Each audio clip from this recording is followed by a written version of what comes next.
Good evening, folks. Cliff here with Foxit Outdoors. Another lovely Saturday. Or is it a lovely Saturday? Depends on your perspective, where you're at, and what you've been doing. I'm sitting here attempting to finish my dinner, but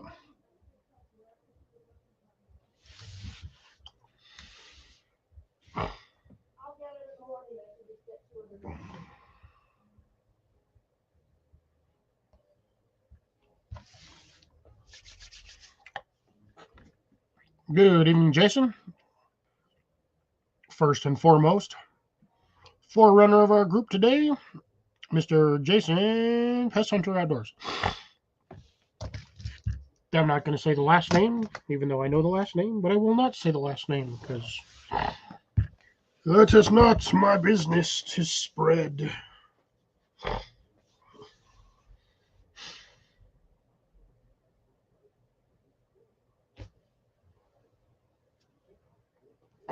I don't know.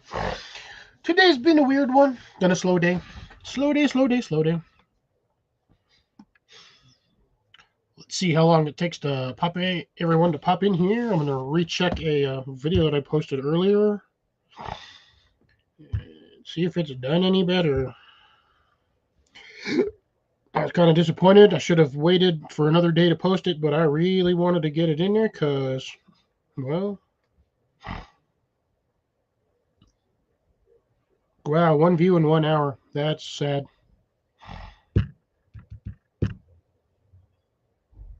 On a 20-second video. 5 thumbs up, 1 comment though. Let's see who commented.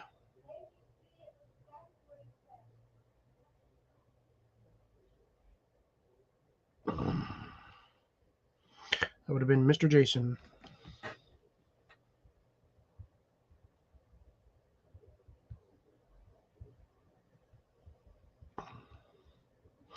I can't spell.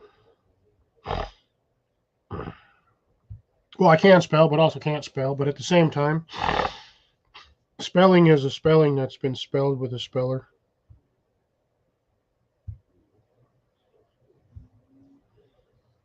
Ugh, carrots didn't do so well. That's sad. Wait, what? What is this thing doing? It's weird. Still only got 1 view on it. That is weird. The lemon still broke 700, so that was cool. But anyways, back to this gloriousness. I might as well start today off with, the usual. So we'll get this underway, whether or not there's anybody here or not.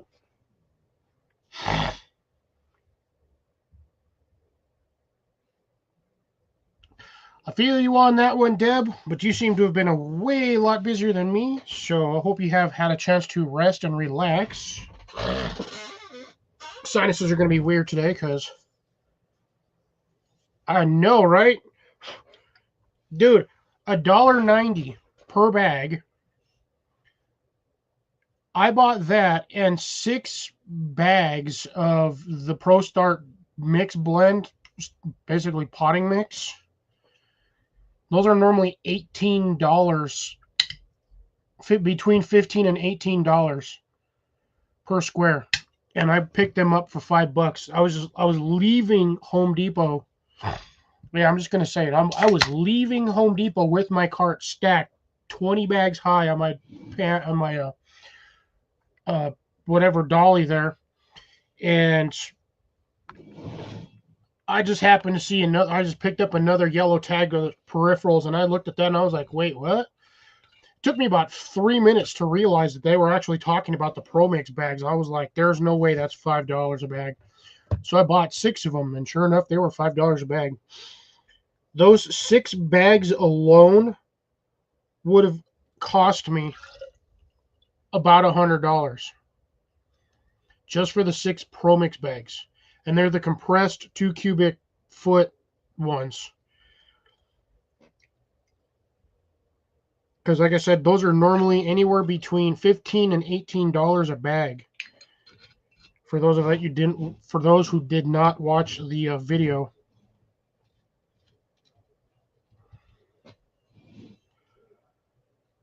Oh no! Ouch!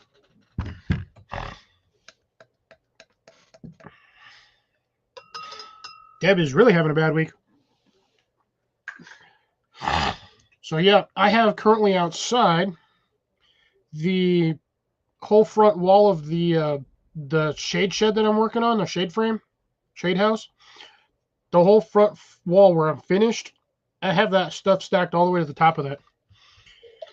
So I have, and the only reason why I got more is because I saw it yesterday, and I picked up that and then two other of the terracotta colored PVC planters, the 16 by 14, the tube, the big ones with the little funky handles. I picked up two more yesterday. So that was $44 yesterday and $74 today. On almost $250 worth of stuff. Thanks, camera. Appreciate the shout out for blurriness. Much appreciated.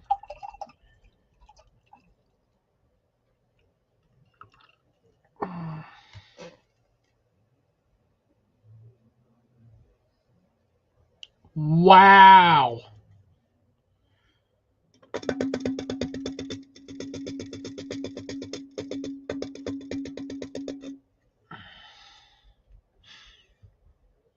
That, Deb's, damn, Deb, are you at least okay?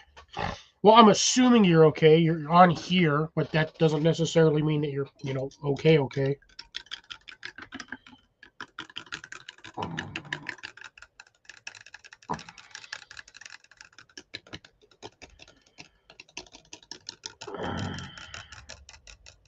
Hope the driver has. Good evening, Cecilia. How's it going? I guess Cecilia needs to catch up on the dirt. Although the short that I put out earlier would clarify a lot of things. And I'm sorry, Molly, I have not gotten to your comment on the video from my short from the other day. I have been super lazy. I think it was the carrots one. I didn't comment on it, and I apologize.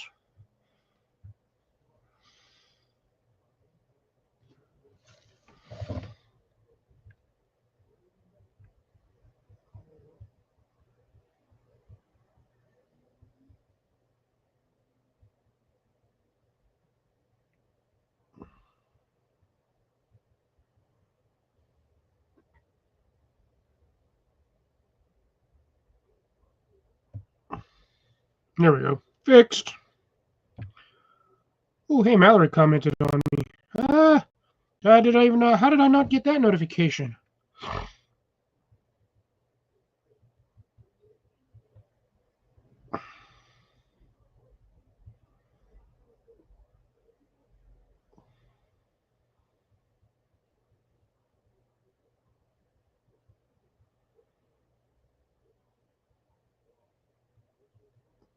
Bam.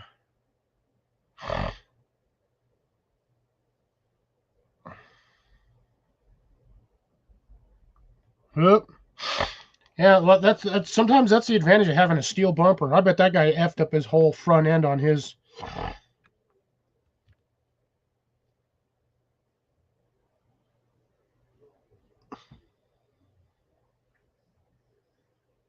Ooh, Jason's got an Anaheim going. That is nice. My poor video is doing that. Literally, my video is doing dirt poor. Yeah, I wasn't sure because I was kind of still waiting for Jason to see if he was going to do his thing on Thursday, and then to be dead honest, I was 100% done with Thursday when I woke up. And I had thought about going live, but I was honestly dead tired, and you were the only one that said that they even wanted me to do a live on Thursday. So I just assumed nobody else wanted me to go, and I just sat around and kind of just vegetated. I needed a mental break from stuff. So I do apologize that I did not go on live on Thursday as I had planned to.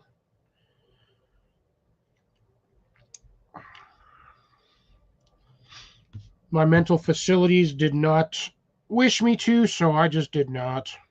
I was having an off day. So I apologize. I hope your week gets better too, Deb.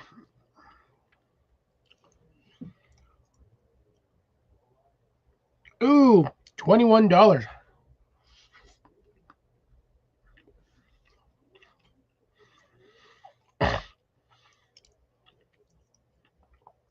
Nah, Deb. Flirting with the help, or flirting with the paramedics.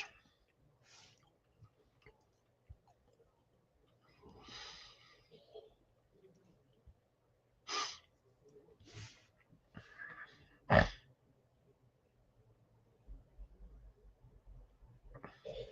think Deb's learned her lesson this week. Stay at home. But anyways, folks, cheers for the first one.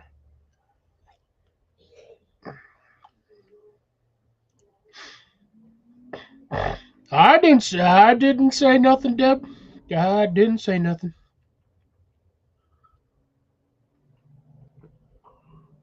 Other than me saying Deb flirting with the help.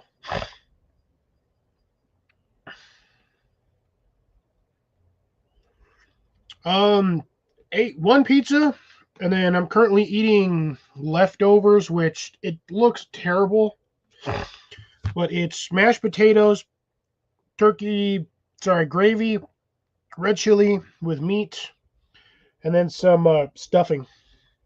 And then I'm eating it on some homemade rolls. Or I should say I'm dipping homemade rolls into it.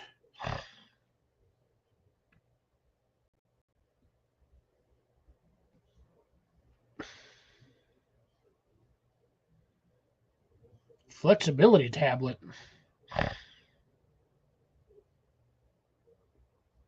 Got my curiosity on that one, Deb.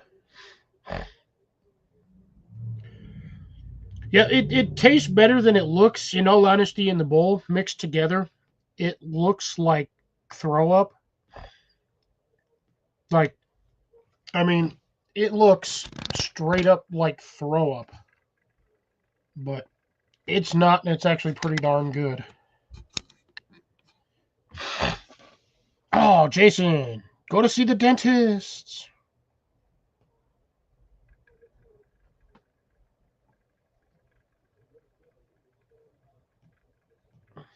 Flexeril?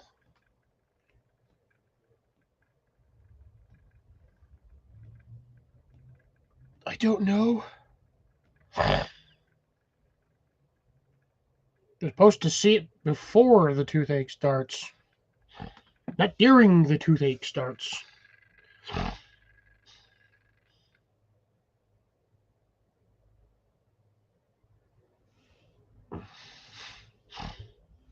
I think I posted that video at the worst goddamn possible time. Oh, muscle relaxant. Gotcha.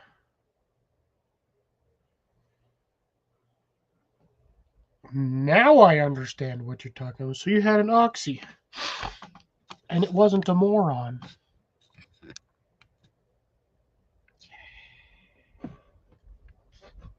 Jazz hands. Yeah.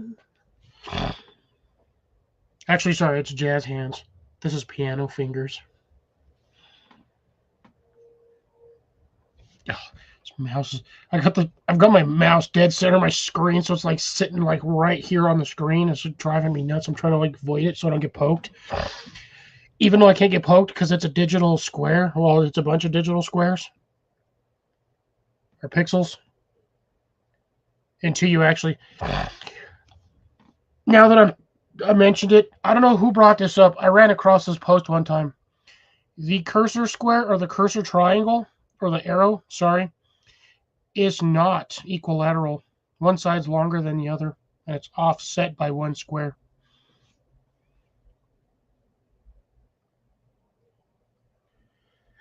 It's really weird. I don't know if it's the newer ones or if it was like the older style cursor arrow, but yeah, the cursor arrows used to be off center. Because like one side was always 100% flat, technically, so you gotta like line it up with things and not really see the edge of it. But the other side was just slightly off. Nice. Yeah, they. I think those might have been the only ones you had in there, Jason. Were like possible 2 or 3, and then you plugged them, and now they're no more.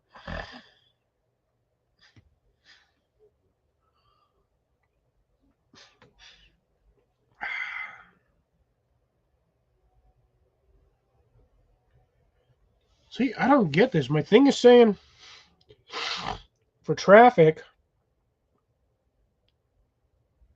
I've got 83 views, but it's not resetting every when I check it, and my view counter is not resetting.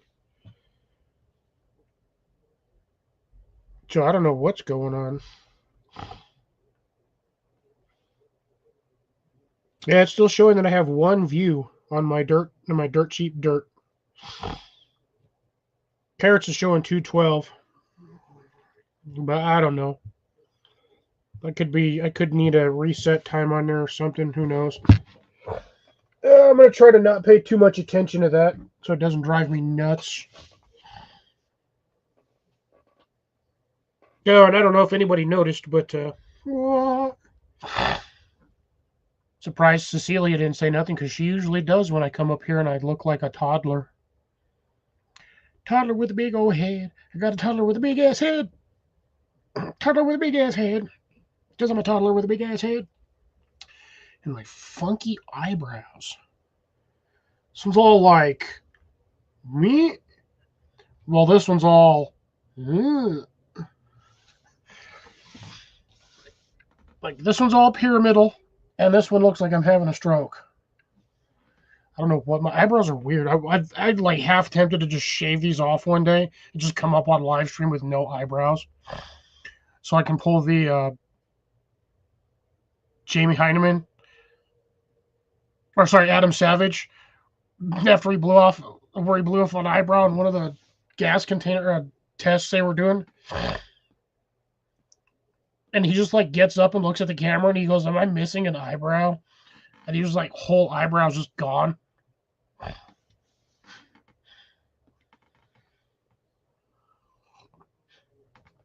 No, it's not that I wanted you to say something. It's usually you do, like, regardless. So, like, almost every time I pop up on stream and I'm completely shaved, you usually have a little comment about it. But no worries. I'm not all that reliant on compliments anyway. I don't get many, so I just kind of stash the ones that I do have in my back pocket for a rainy day. Even though it ain't raining. Who's bugging me now? Ah, stupid hammer. I gotta turn the notifications off on that thing. Driving me nuts. Get 40 notifications a week.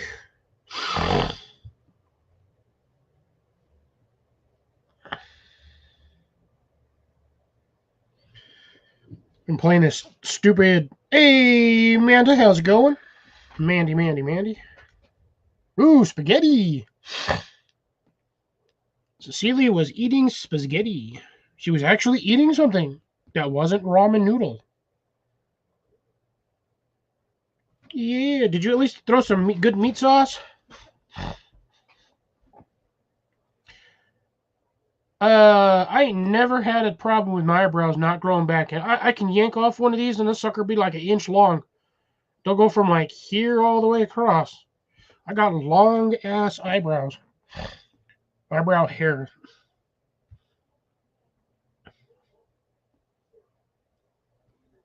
And if they didn't grow back, women would not be constantly tweezing their eyebrows. Nice. Canned meat sauce, best way to go. Turd, get off. 8,000 notifications later. Let's turn these off. Because it's driving me nuts on here.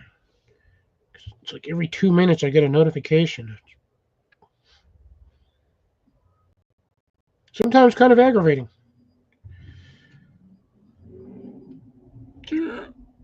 Ooh. Right there, folks. We family. Just kidding.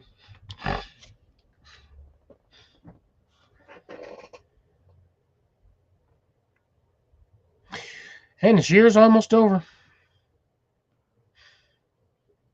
think we have 31 days in this month, or is it 30? Need to get my phone again. Yeah, see, for 50 years of doing that, but they grow back. Eyebrows always grow back because eyebrows are notoriously aggravating. Where's my calendar at? What in the hamster? There it is. Calculator and calendar. Start with the same 3 letters. Oh, today is the last day. Yesterday was American. December 1st is around the corner. And again, Christmas on my fucking day off. Oh, I'm mad. Every holiday this year has been on my day off. I can't get a break where, I get one holiday off of an odd day and then I get like a 3-day weekend. No. Every holiday this year has landed on one of my days off, either on a Wednesday or a damn Thursday. Halloween landed on a Thursday. Where was I on Thursday? I was on Colin's live stream. I believe Easter was on a Wednesday. No, sorry. Easter was on a Sunday. But that one doesn't really count because nobody really closes for Easter. Everybody's always open.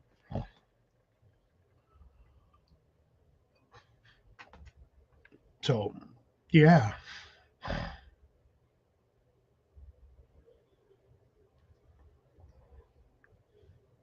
Pulling Amanda. Just kidding. And I still have to get things taken care of, I know. I'm supposed to get rid of them this month, but I had far too many things to do this month, which I was unexpected. But yeah, I have got to take care of stuff. I have to get things out and squared away and dealt with. But I don't know who to go through to do it. So yeah, this is going to be weird. Still have to find the bag that I have those soaps in, somewhere stashed in the corner, somewhere under the big ass mess I have on the other side over there. I was gonna, absolutely. I have not. There's a lot of things I have not wanted to do. Things that I need to get done, just I don't want to do them because I'm constantly wearing myself out doing stuff. I don't really get a lot of time for doing stuff that I can do. It's always constantly working on something. Fixing, rebuilding, prepping. Not in the doomsday sense of prepping, but like prepping for another month or another garden bed or for another season. This and that, which is one of the reasons why I spent like $74 on soil today, because you can't beat that. Normally those bags were like $3.19. Actually, I think they're like $3.29 a bag. And I got them for $1.90. So yeah, I'm saving like 60, 70 cents, but adds up, man. 20 bags. It's like $15.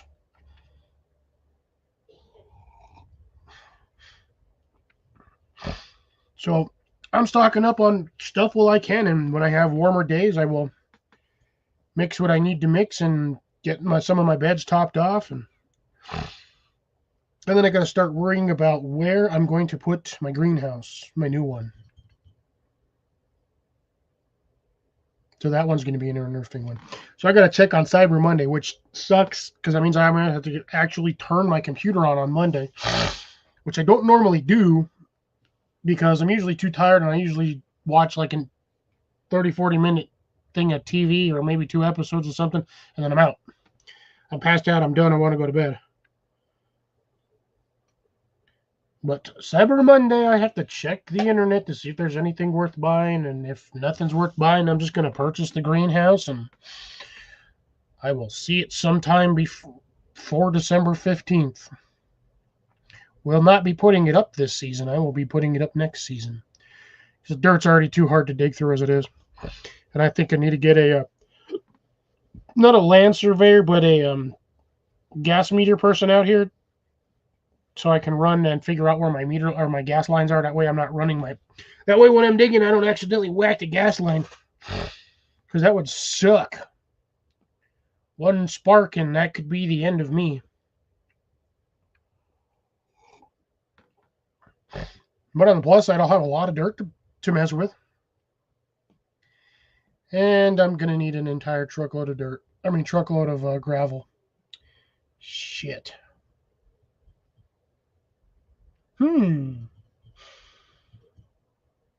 Might be in the market for some. I don't know what it is over here. We have a local. I think ours is like 311 for that or whatnot for our area. I think ours is 311.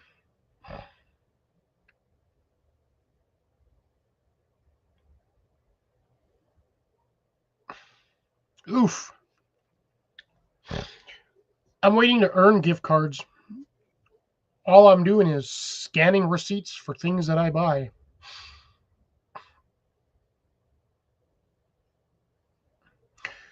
Depends on the state. Well, I guess that would be for like information. I know Denver's 411 or 311. It's either 411 or 311. But I can just call the local gas company and they'll send out a surveyor and they'll mark where the lines are. As long as my greenhouse doesn't hit the line, we should be okay. My dad's pretty sure that the line just goes straight along the back of the property, right to the gas line, which goes in. So if I look from there and go straight to where the gas meter's at, I should have a rough estimate of where the line's at, but it's a steel line. As far as I know, it's not PVC. It should be a steel line all the way through. And I think it's down like 3.5, 4 feet, something like that. That thing is way down there.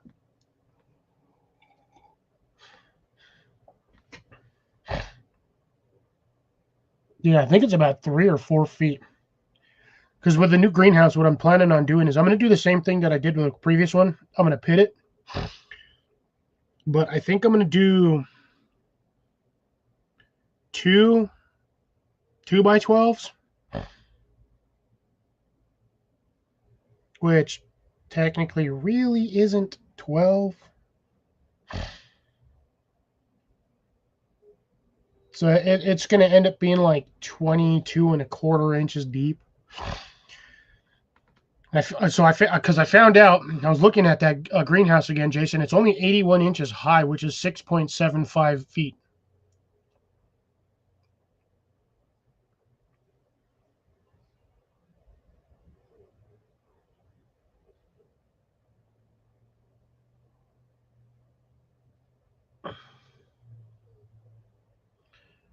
For a blue stake. I don't need the stakes. I just need the paint where I can figure. As long as I know where the line's at, I shouldn't have an issue. Now, the only thing is with the greenhouse where it's at, that's now going to take up the space where me and my mom had originally discussed putting trees for fruit.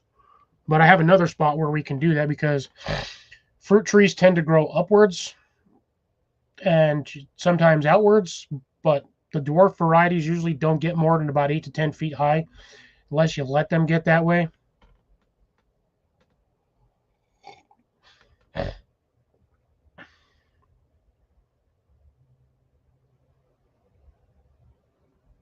Oh, nice. That's a pretty good $75 Home Depot gift card. Man, you can do a kind of. Me and Jason would have that right there would get you all the dirt that I bought today. $74. It was actually 73 and some change.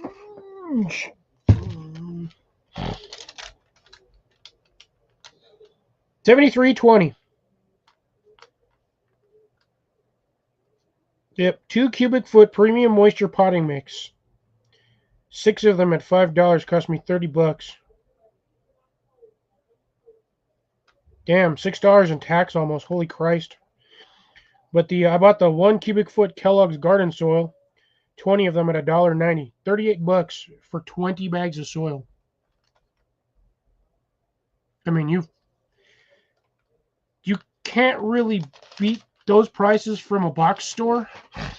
The only way to beat a price like that would be to go to like your local arborist or like somewhere where they do like big piles of dirt and soil. I have a dime in my pocket. That's interesting. You know what? I can go right there.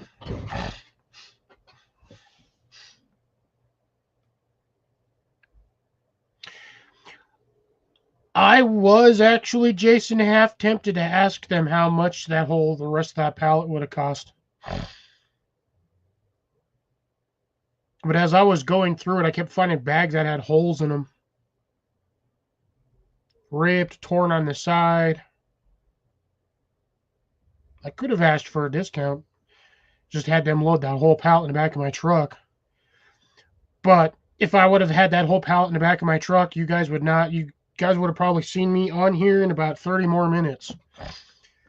Because that pallet was probably only missing about 10, maybe 15 bags off of it.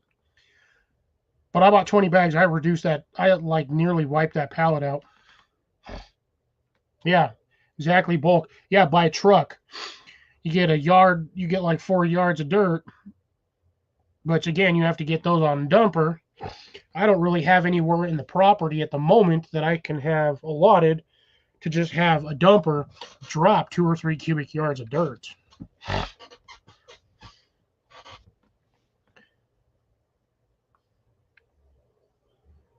Well, Jason, you also have a larger property than I do, or more area between the two properties, I should say.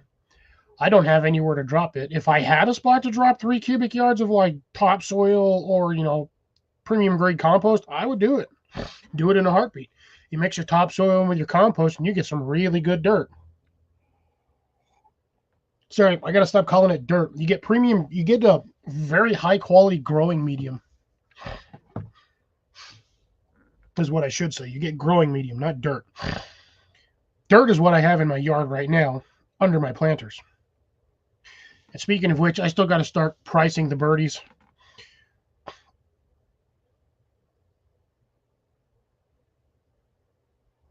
Yep, see, there you go. That's a good chunk right there.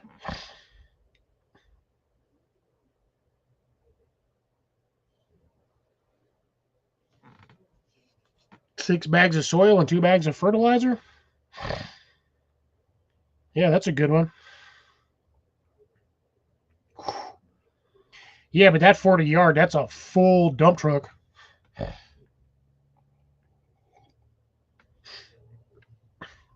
See, 40 yards would be, I think that's a standard dumper and not the long haul, the 53 footers.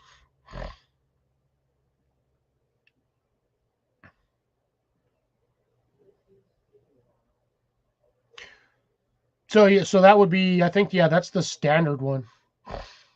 Because I know they have the semi dumpers that have the hydraulic in the front, and you just dump it out, and then you got that thing sticking up like 40, 50 feet in the air, and they have to drive forward in order to get all the dirt out. Yeah, I think you're just getting one of the basically waste dumpsters full of dirt. But even so, that is a huge chunk of dirt. I'm going to set my beer off to the side over here. I might actually get bored enough to throw the link up here just so I can have a co-host so I can sit here and kind of eat a little bit more of my food. Because I did eat. I mean, I did eat literally right before I popped on.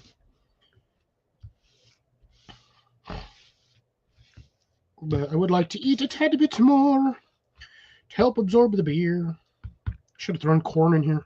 I know it would have looked really weird.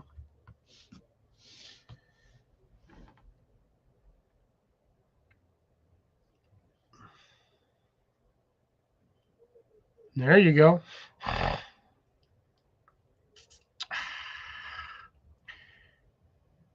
Well, I suppose I could at least get Jason up here. I haven't seen Colin pop in yet, but he's possibly still out and about doing stuff. Or he's mad at me for calling him out on Wednesday. Love you, brother, but stop trying to override everybody's streams. Just realized I do not have my YouTube chat on.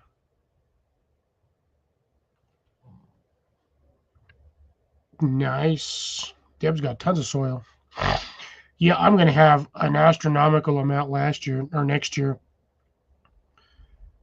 I have 1 bucket of soil, of potting soil, that I was using for one of my experimental planters next to my greenhouse. Unfortunately, during the process of moving it so I could clean up, I ripped the top half of the planter off. It was an old 55-gallon trash container, or it might have been a 44, I don't know. But I had cut the bottom off, I think at like 14 inches, something like that, and I just taped it the top of it so I wouldn't cut myself on the sharp edges of the plastic. And it's been sitting in the yard for nigh on 3 years. I think this was the 3rd season I had it, and yeah, it broke. But I just transferred it all into a different container. I'm just kind of letting it dry out because it was really moist. But I've been adding that with other stuff, a little bit of sand, other stuff that I filtered out throughout the yard to offset some of my planters, so I have some more planter mix or planters to plant stuff in. So I got that there. That's probably, I'd say, a yard and a half. Sorry, 1.5 feet, cubic foot and a half, something like that. Yeah, like cubic foot and a half of dirt. Might almost be 2. Don't know. I'd have to weigh it. I'd have to see if I can find a 2 cubic footer, weigh that, and then offset the weight for that. So I think it's 175, somewhere around there. But I've just been using that to add stuff. I've used it to put like 4 different plants in the greenhouse. And some other things. I wish the stuff was a little drier. I'd love to get it in my cement mixer, mix it up, and then add, So I have, sorry, off track, but not quite off track. I have 1 planter up front that used to have my rosemary in, the one that died. I still have all the dirt, the soil, and whatnot mixed in there. I would just have to scrape the bark off, put that in another container, and maybe sift the top inch or so just so I can get the rest of the debris out. I could mix that with the bucket I have, plus the potting mix. And I hate calling it potting mix, but it's the stuff you use for like indoor plants. It's like it's usually soft and fluffy and kind of holds water for like eternity.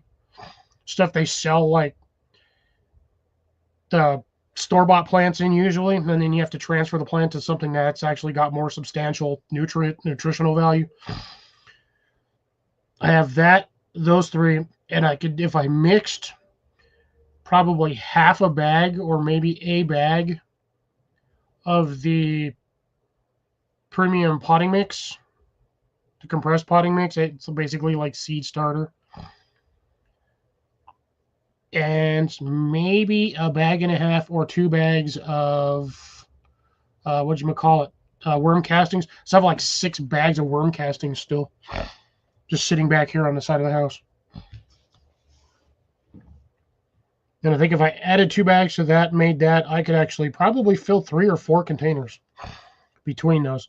Now, mind you, I am emptying 3 containers in order to make it, but that'll actually give me the chance and allow me to revitalize my soil or reinvigorate my soil, kind of add back what needs to be added to it.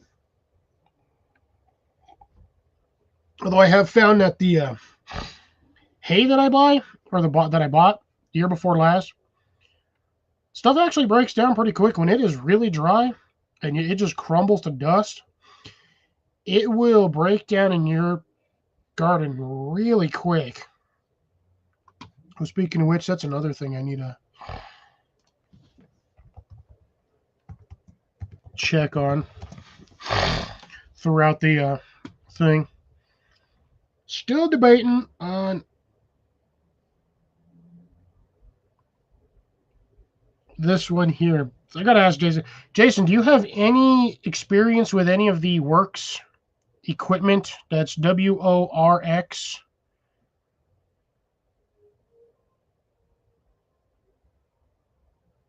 For $2,000, I can get me a huge ass trailer driven leaf vacuum. That would almost be worth it. But that seems like it's more something you need for like a side by side. Because I'm looking at this leaf blower. Oh shit, no. You know what? I had a better modification for that. Get off. Get off my screen. Is that a power? Oh, that's corded. Okay. So $160 for this. I'm looking at it. It's not too bad. It's a 3-in-1 blower, mulcher, yard vac with leaf collection. It comes with what looks like that would work exactly the way I thought it would work. Okay, so it doesn't come with a. Okay, it has leaf collection, and I thought it came with its own bag that you could say like set in a like a wagon or oh my god, I'm trying to brain like the Hercules carts. That looks basically like a giant wagon with inflatable tires, but it's actually not. So it comes with the hose, which I'm guessing what looks to be about maybe 6 feet. Oh, here we go. Leaf collection with a flexible 8 to 16 foot hose. But the what I thought was a bag is actually a drawstring mesh. Like it's similar in aspect to like a shower cap. But then you have the vacuum, the hose parts attached to the top of it, and you basically just cinch it around a trash can, and it just puts all the stuff in there. My thing with that is, unless there's a vent or that's a mesh, like a mesh, it's just going to fill that up with air and it's going to pop it off. But I'm looking at the Works G430 13 amp leaf mulcher. My thing is, you take the legs off the leaf mulcher, stick that on a trash can, you put the trash can on a cart, and you take that the Trivac amp, the Works leaf blower, you put that bag on top of the Works leaf mulcher, and you have 2 methods of mulching leaves. So you got the first method where it comes in through the intake, and then it goes through that Works mulcher. I think that one would work perfectly. But you're looking at close to $300 for that whole setup. Which wouldn't be bad on the download. If I had more trees, I would probably go with that. But I think I might just stay with where I'm at and just use my leaf mulcher as it is. Hey, Rabbit, how's it going? Good to see you.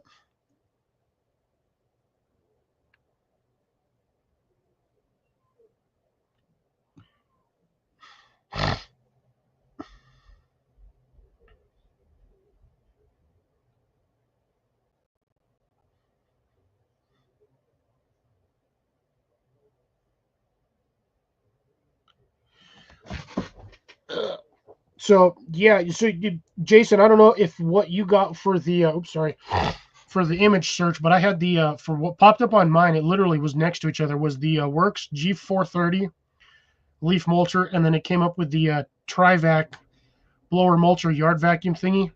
Both of them from Works, but from the way it looks, it feels like you can use both of those units in like concession with each other or like in tandem, like at the same time, and get a finer blend of leaf mulch. But at the same time, what the works, the stand-up works, the leaf mulcher would actually allow me to run the hay through it and maybe get smaller bits of hay. But then again, I already have a hedge trimmer, like a 16-inch bar hedge trimmer, and I can literally just take that thing and just shave off the hay off of the bales and go from there if I wanted to. Starting to get a headache and I don't know why. It's not like I'm dehydrated. But anyways, let me throw this in here for Mr. Jason. I'm just going to chuck it in the chat. I don't even care. Worst comes to shove, for those of you who want to grab it, grab it. I'll leave it up there for a few minutes and then we'll take it down.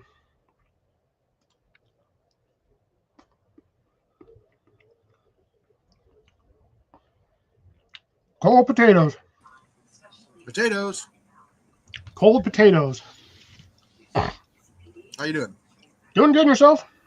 A little bit of toothaches, but yeah, I'm doing okay.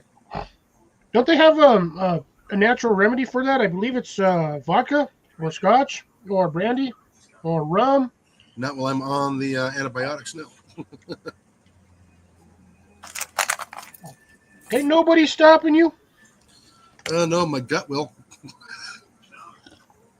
There's a man, Dave. Hi, Mandy. Morning. Mernon. No, like I said, I've been looking at that works leaf mulcher that That's gonna be a toad. was it that the WG3 430? Sorry. Yeah. Yeah.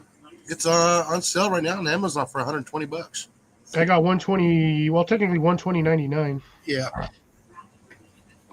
But did you see the Trivac 12 amp electric 3-in-1 blower mulcher? Yeah, I saw that. So I was looking at those two, and if you click on the leaf the leaf blower mulcher thingy, the 3-in-1. Yeah. If you look at the pictures for it, the first one shows you the bag, which what I thought was an actual collection bag. But you go to the second picture, and they've got the top of what looks like the collection bag on top of a trash can. Yeah. So, well, yeah, the fourth picture shows you it's full on attached to that trash can. But what I'm thinking is if you stuck that sucker, the collection bag, on top of that Works leaf mulcher. Well, you can get a real fine. Oh yeah, you're getting some blended. I mean, you're getting two blended process. You're getting the process of it coming through the Works leaf mulcher, and then you're getting it going through the actual stand-up leaf mulcher.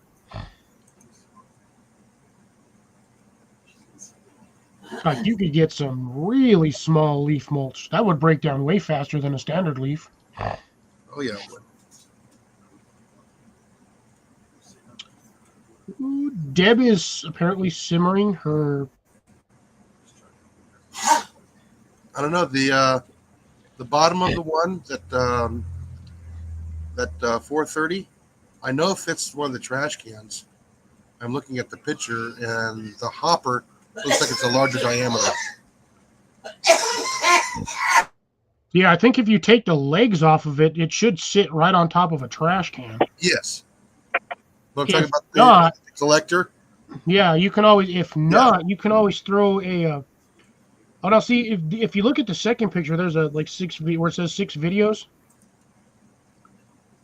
It looks like it comes with its own fairly substantial collection bag. It looks like it fits on the top of a trash can, like elastic. Yeah.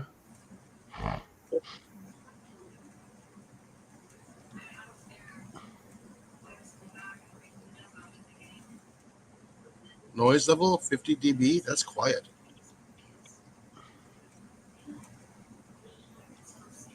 And it looks like it's super easy to clean too. It's just 4 attachment points. You snap them off. You take the top off, clean the top of it, and put it back on, and you're good to go again. Yeah, there's only one thing that they don't do, is they don't have a little steel cable that touches the ground to keep you from getting static electricity shock. You know what? I don't really worry about that even with mine. You know what? I haven't done it here, but when I was in Arizona, oh yeah, you get that static electricity built up from all the debris going through the hose. Yeah. I don't normally have that issue, but then again, I'm also not running my leaf litter through a plastic hose that generates static. Or even if it went into a bag, I would get shocked. I've got a nylon mesh bag, is what it is, I Yeah, think, or like Cordura mesh or what. I don't know what the hell that thing's made out of. But I've never had that issue with it. Not once. yeah. I just clipped on a little stainless steel cable and dragged it and got rid of that problem. Huh. No, but I've been looking at that for quite a while. I just haven't pulled the trigger on it yet. Yeah, it's kind of hard to because if you do them both, it's $300. Yeah, I'd just be happy with just the leaf mulcher, and you can set those things pretty fine too. I don't know if there's an adjustment on there. Let me see if there's actually if this thing has. There is, and it uses a weed eater line. Yeah, I'd probably change that out though. But then again, it depends on what you're running through it. Well, eventually, it's still going to wear it out. I see some guy put in there those little plastic blades.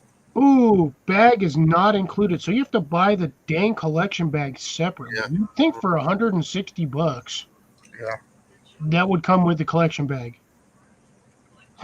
Not anymore. Yeah, see, I don't mind dragging a cord around. I can imagine how fast that would eat up a battery. Oh God, yeah, that thing would. I mean, it's a 12 amp, so yeah, you're running. Oh, 13 amp motor mulches up to 53 gallons of leaves per minute. Let's see, how many watts is that? It's an 11-to-1 mulch ratio. That's 11 bags chopped down to 12 one. or 13 amps? 13 amps?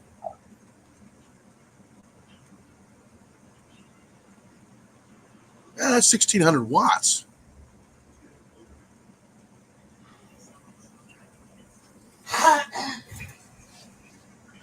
Man, that's a lot. Oh, Cyber Monday deals actually because it's a Cyber Monday deal. That's why it's at 120. Mm. Yeah, we selling it through our work too as well. Online only through my location. Yeah, it says Walmart has them, but I don't know if they actually have them in stock. How would I freaking add to my wish list? Add to my list. Yeah, there's several things I would like to get, but I gotta wait. That transmission really hurt us this year. Yeah, I bet it did. So I'm going to do that one, and I'm going to add that leaf. Amazon. I mean, when we had to do the transmission before, at least it happened during tax season, so that immensely helped. I'm looking forward to that again. Since I put my highest, and I have my taxes set on the highest for, on my W-2.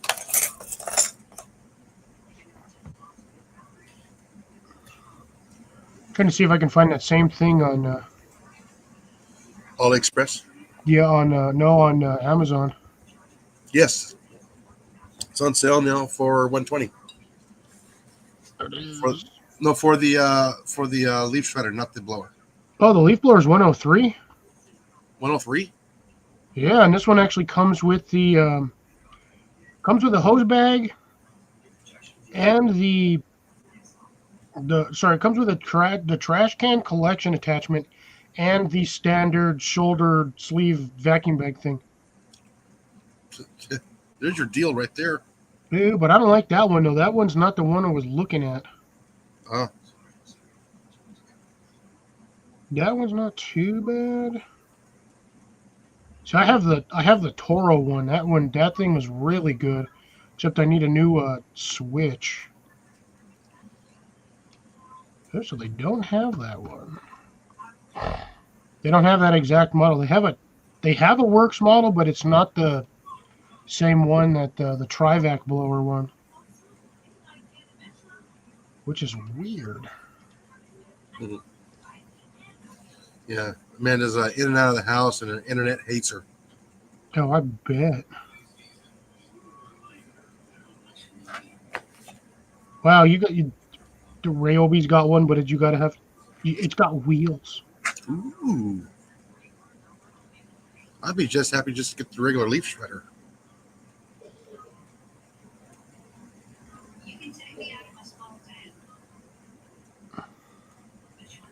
Yeah, I think it would be.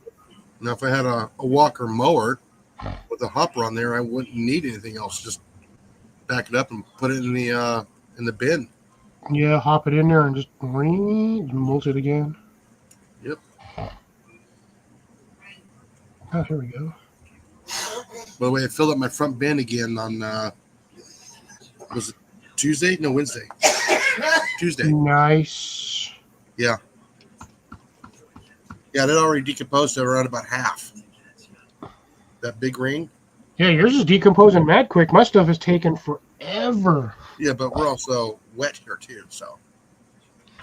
And you can That's see true. You can see all the earthworms and everything else too. I can dig down in my stuff and find earthworms, but yeah, a week later it'll be down 6 inches in a week Jesus. That's on the first pack. And I'm packing that stuff in there as best I can to get as much in there. But it's breaking down pretty fast. So I know the tree is liking it. We'll keep that tree happy. Yeah, I really want that Trivac one. I like the way that one looks versus the other one. Yeah. Ooh. What is this? Yeah, like I said, I might have to forego the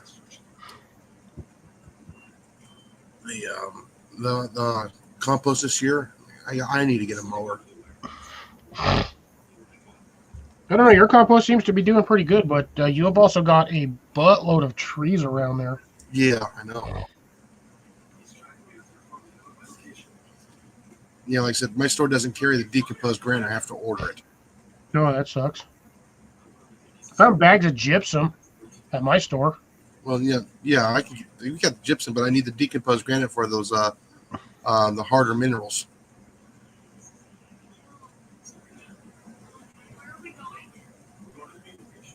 It's like I can do Lowe's, Best Buy, Walmart, or Works.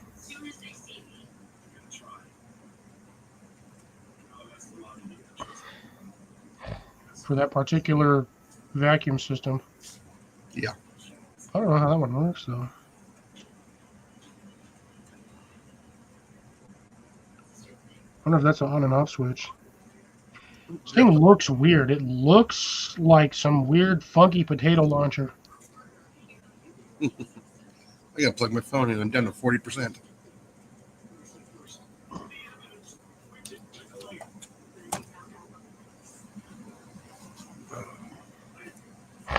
My memory card is still in my computer.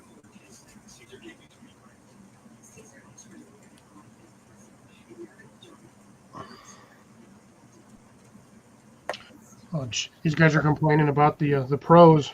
I love mine. Good power, lightweight, very easy to use. Powerful. It has a powerful motor for blowing and mulching. Cons. The cons for all of these is always the collection bag.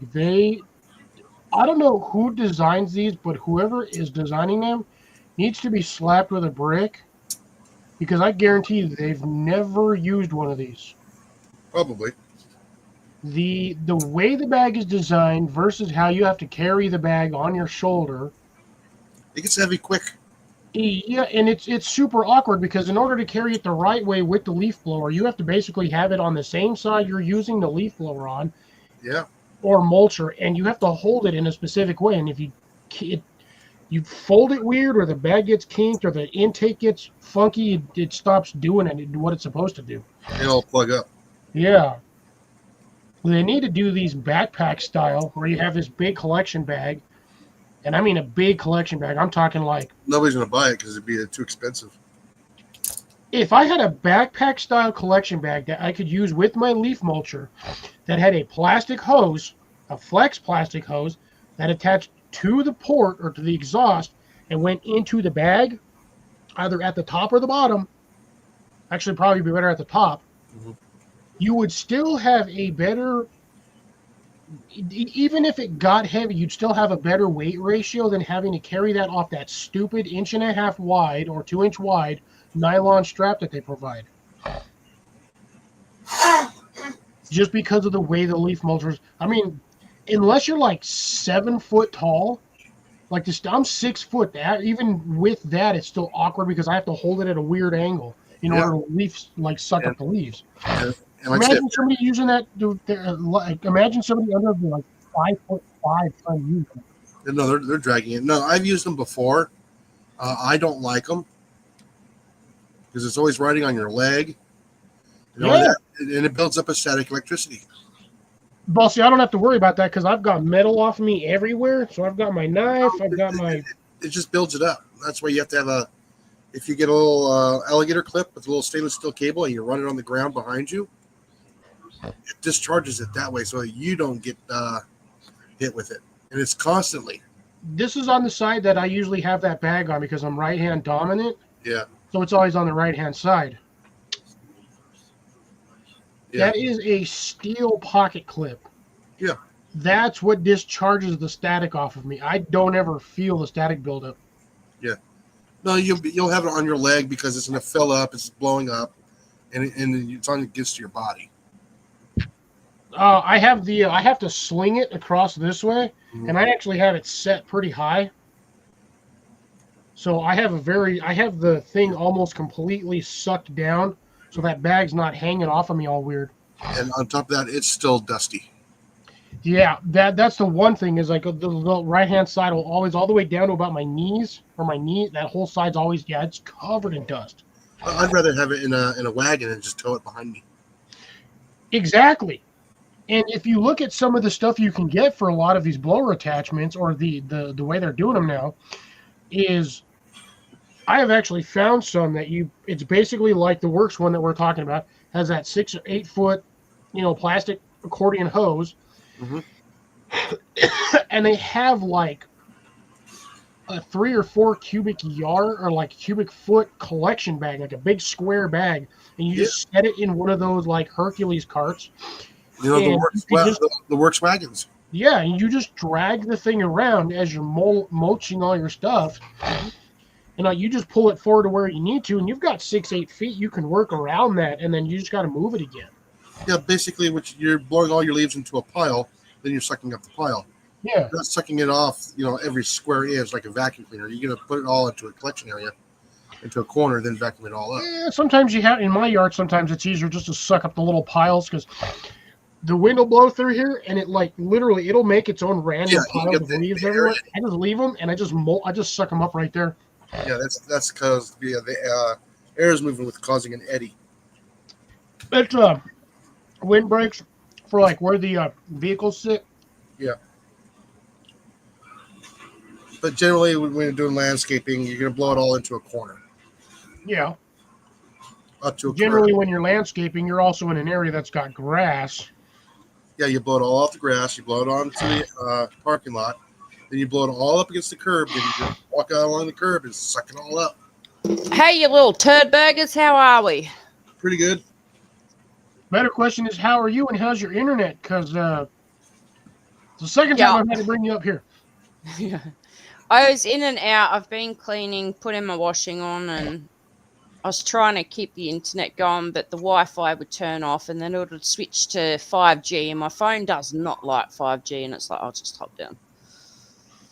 Gotcha. But now I'm on my laptop for a little bit, so I thought I'd come up for a little bit. Right, your weekend. Yeah, I worked yesterday, so I got today and tomorrow off. Awesome.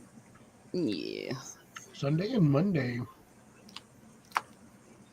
Throws me out, but as long as I get my 2 days, I'm happy. In a row. Yes, in a row. Yes. Split days off are the worst. That's why I love having my 2 days off in the middle of the week. Go everywhere, there's nobody there. There's no lines. Exactly. And I, that's I try not to go out when Really? I have my days off. I don't want to go out. I don't want to socialize. I don't want to be an adult. I just want to hide at home and do nothing. Agoraphobic. it's not even so much socializing. It's just being able to go somewhere and not having to stand in line for 30 minutes. It's like when you go to the grocery store here at like 8 o'clock in the morning, there's nobody there. Yeah, I do my shopping after work. So Oh, there's always people. I can't do that here. I've gone to my local grocery store at various times between like 3 and 7. There is no time where they're not busy. I think it's ridiculous. See, what we like is there's this little restaurant that we go to every once in a while in the mornings, and we'll go there, and there'll be like 4 or 5 people there. They only serve breakfast all the way up until about 11 o'clock. Oh, wow. Okay, so that's like 6 a.m. to 11 o'clock at the hotel. And we go there, and you get a big breakfast for like $9, $10. I mean, it's a big breakfast. We're talking 3-egg omelet with hash browns, toast, bacon or sausage, coffee. And that's if you're getting the big expensive omelet. If you're just getting a ham or just regular 3-egg omelet with nothing, it's like $5. 3 eggs to me and a small omelet. No, we get the we'll get the Jasper steak omelet, and it's like almost $11. What's going on, Mr. Dan? How you doing this week?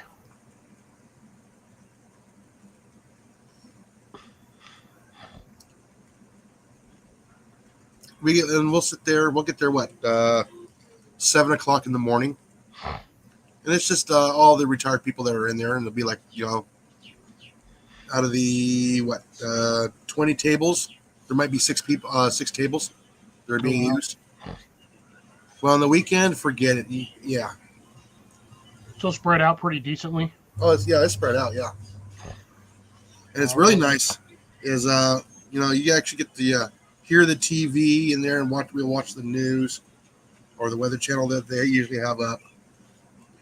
It's almost we'll probably end up going probably next week, hopefully. Nice. We try and take at least a day that we actually go out and support our one of our local establishments once a month. There you go. And we like going to that one there because they got the jams and everything else there too. I do that every week, but as a certain month is approaching, 2 of the locations. Yes, we know. Actually, now at this point, one of the locations. Sorry, 2 of the locations I will actually not be eating at until January. Yeah. Well, that's why we love our little hole in the wall places that we have here. And if we go out, if we end up being out, like 11 o'clock, then we end up going to like the the Hamburger Depot. Every once in a while, we'll hit Springs. We just go to our local establishments that are only here. The other one that we like is Martine's. Does it come with a fat comedian with a tiny car? Nope. Not that Martine. Was it Martine? Martine! Everybody thought that guy didn't even exist until he actually brought him up on stage one day. Yeah, I know. This is my buddy Martine. I was like, who he does exist? Yeah.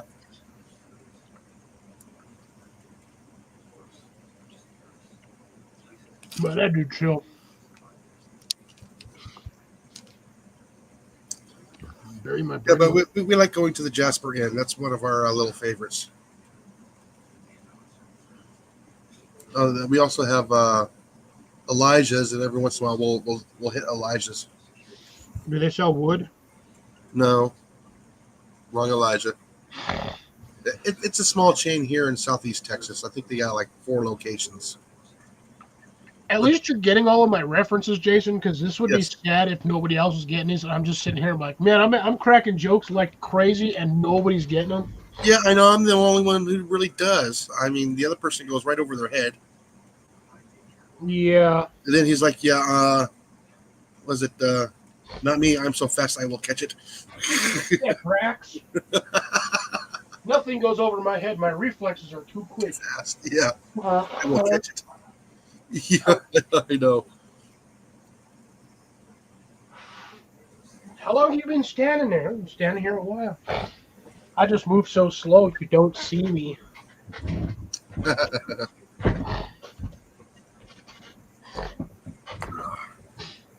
Yeah, like I said, my strawberry in the greenhouse doesn't look like it's going to make it. Why? What did you do to it? I don't know. I think it got a little too cold. What kind of strawberry is it? Everbearing. I ain't gonna die. I mean, the leaves have wilted on it. I wonder if I watered it too much. Bring it inside where it's a little warmer. Yeah, I might. But I'm not going out there now. My greenhouse is all wrapped up in a blanket. gotcha. Yeah, I've Just got my everbearing ones actually sitting right here on the porch, right next to my shade house, Yeah. like right on the floor in a container. It don't even care. Because right now it is Yeah, speaking of 41 degrees. And my greenhouse is 55. mine's I guess- 51, but that's because I have it lower to the floor. Yeah. Well, that's where my gauge is it's at ground level. Mine's about 1.5 feet off the ground, but it's That's 4 inches off the ground. I'm showing 36 outside today. Yeah, because I know when I went in the greenhouse today, the one heater was working, and up above it was like in the it was pretty close to maybe 77 degrees. The top of the greenhouse on the inside. Yeah. The floor was still a little on the chilly side because we never got it. We never got to 60 degrees today. I think my high was like 55. Yeah, so if it's 55 at the 4 inches off the floor, I know it's probably going to be what About maybe 10 65, degrees. 65, 66 in the top of the greenhouse. Yeah, it's usually from floor to top. It's about an 8 to 10 degree difference usually. Yeah, and plus the blanket gives me an extra 6 degrees. Mm-hmm. Yeah, I did not do the blankets this year because I tried that last year, and I personally felt that it did actually nothing to help my greenhouse. Yeah. Other than cause my plants to die or wilt because they weren't getting any sunlight. Well, mine comes off and on. You have the time in the morning to take it on and off. I don't. No, I when I get home for lunch, about 11 or noon, I'll pull it off there, and I'll get 5-6 hours. That was Yeah, Sunlight. yeah, I don't have that option. And then when the sun goes down and is going down, I run out there and I cover it. Gotcha. All right, folks, so we're going to take a brief hiatus on the garden talk for just a brief moment. Again, brief hiatus, briefly. All right. Well, we briefly mentioned these. So let's get everybody's temperatures, gas prices of meat and or poultry, your choice, and temperature. Me and Jason already did ours for the temperature. We are colder than witches in a brass bra. I've got basically freezing temperatures all week for my nightly lows, and I'm maybe going to breach 60 next week. Maybe. Yeah. Let's see. Oh, well, no, that's my hour. But actually, I had to take a picture of my gas prices. So diesel, we're looking at $3.45. Well, technically $3.46 because I hate that stupid 0.01 cent. It's BS. 88, $2.88 a gallon. 86 is $2.98. That's eco unleaded 88. Sorry, standard unleaded is $2.98.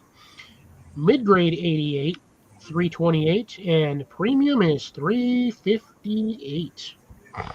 Yeah. So I saw $2.48 for regular gasoline, and it's about $3.48 for ethanol free is what we use. And let's see.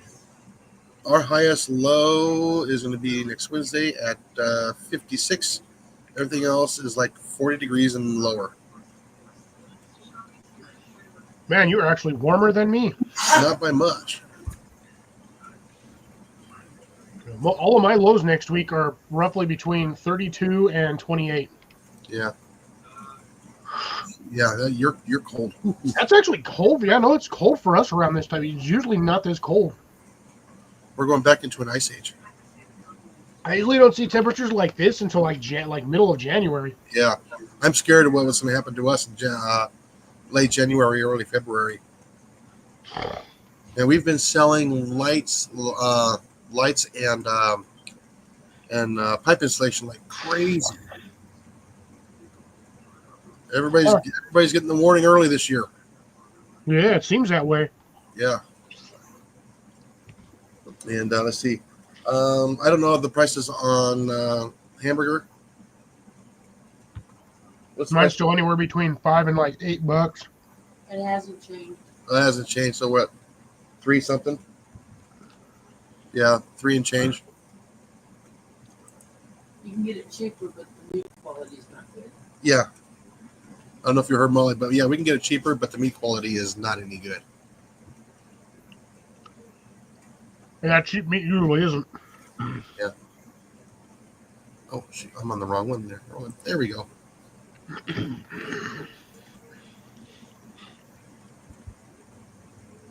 Man, this week is sad compared to last week. I had like 15 people in here last week. Yeah, I know. Well, it's not late enough yet. True. Everybody didn't show up until like To after. be honest, it's right after a holiday. Yeah. Not everybody's near their house or near their computer. No. Yeah, especially for this weekend. I'm not expecting anybody to really be,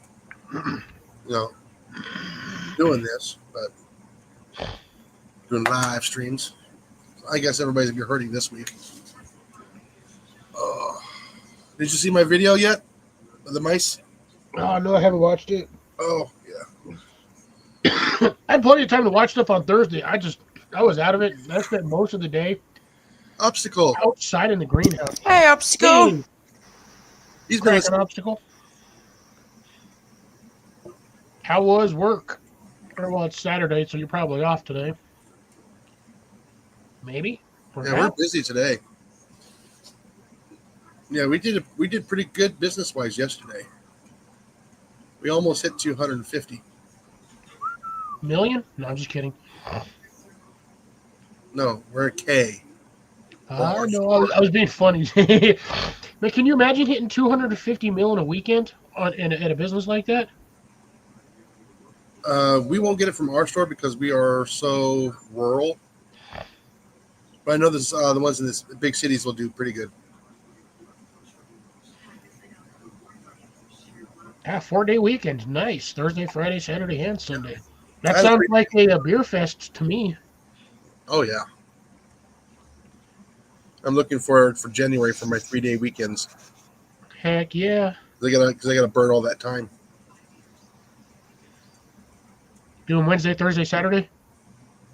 Yep, the Tuesday, Wednesday, and Thursday. Yeah, I'm going to go to the middle of the week. middle of the week. Yeah, my weekends. Your weekends. One of my, well, at least 2 of them. Yeah, that'll be 2 of them on mine at least. Yeah. We could do one of those things. No. But we've just, No. that was rough the last time. That was rough. Oh man, that was rough. Plus, it would actually have to be me hosting it this time because last time was you. Yeah. Well, yeah. You need more hours. That would get me almost all of my 20 hours for the entire week or for the entire month. Well, yeah, I know. I'm talking about the watch hours. Oh, I know. Mine are slowly getting up there. I'm at like almost 1,200 watch hours. Nice. I'm pushing 2,500 now. Mine are slowly going up. Yeah, same with mine. I think I just gotta start posting more. I've got tons of videos. I've like 6 or 8 videos in here that I haven't posted. I just keep making them, and I just haven't done them yet because I don't have time to. Once I make them, I'm usually busy, and I don't have time to post it. Well, like I said, on the evening, it's just sitting there watching a live stream. You can open up another window, download it, and set it for a set scheduled time. Not a premiere, but you can schedule a time through the YouTube. What is it? Come on, think dummy. Wow. YouTube Studio. Jason, I find it funny. You sent me this particular reel on Instagram, and I literally ran across that this morning while I was shooting. Oh, really? It's Yeah. still funny. It's still Dude, funny. I'm like, I thought that guy was pulling it. When he pulled that thing out, I was like, does he got a jet drive on that? And then it pans to the inside of the boat, and the whole bottom half of the prop system just chilling in the boat. Yeah, was like, I recognize that lake, and I know exactly what happened. Yeah, he ran into a freaking deadfall in there. No, it's not a deadfall. That was the old buildings there in the lake. The water's at that level at Mead. Ooh, snap. Uh-huh. He hit one Yeah, of the I old seen him buildings. because he was parked right on top of that thing. Like he Oh, just yeah. dead stopped right there. He must have hit that and just. Well, what's sad is there's no buoys there. So lake is responsible. Yeah, but again, normally that lake water's not that low. Yeah, anytime there's a structure that's going to be below the surface within, 10 feet, you got to throw a buoy. Yeah, that was pretty much visible. I don't even think that the top of that was 8 inches underwater.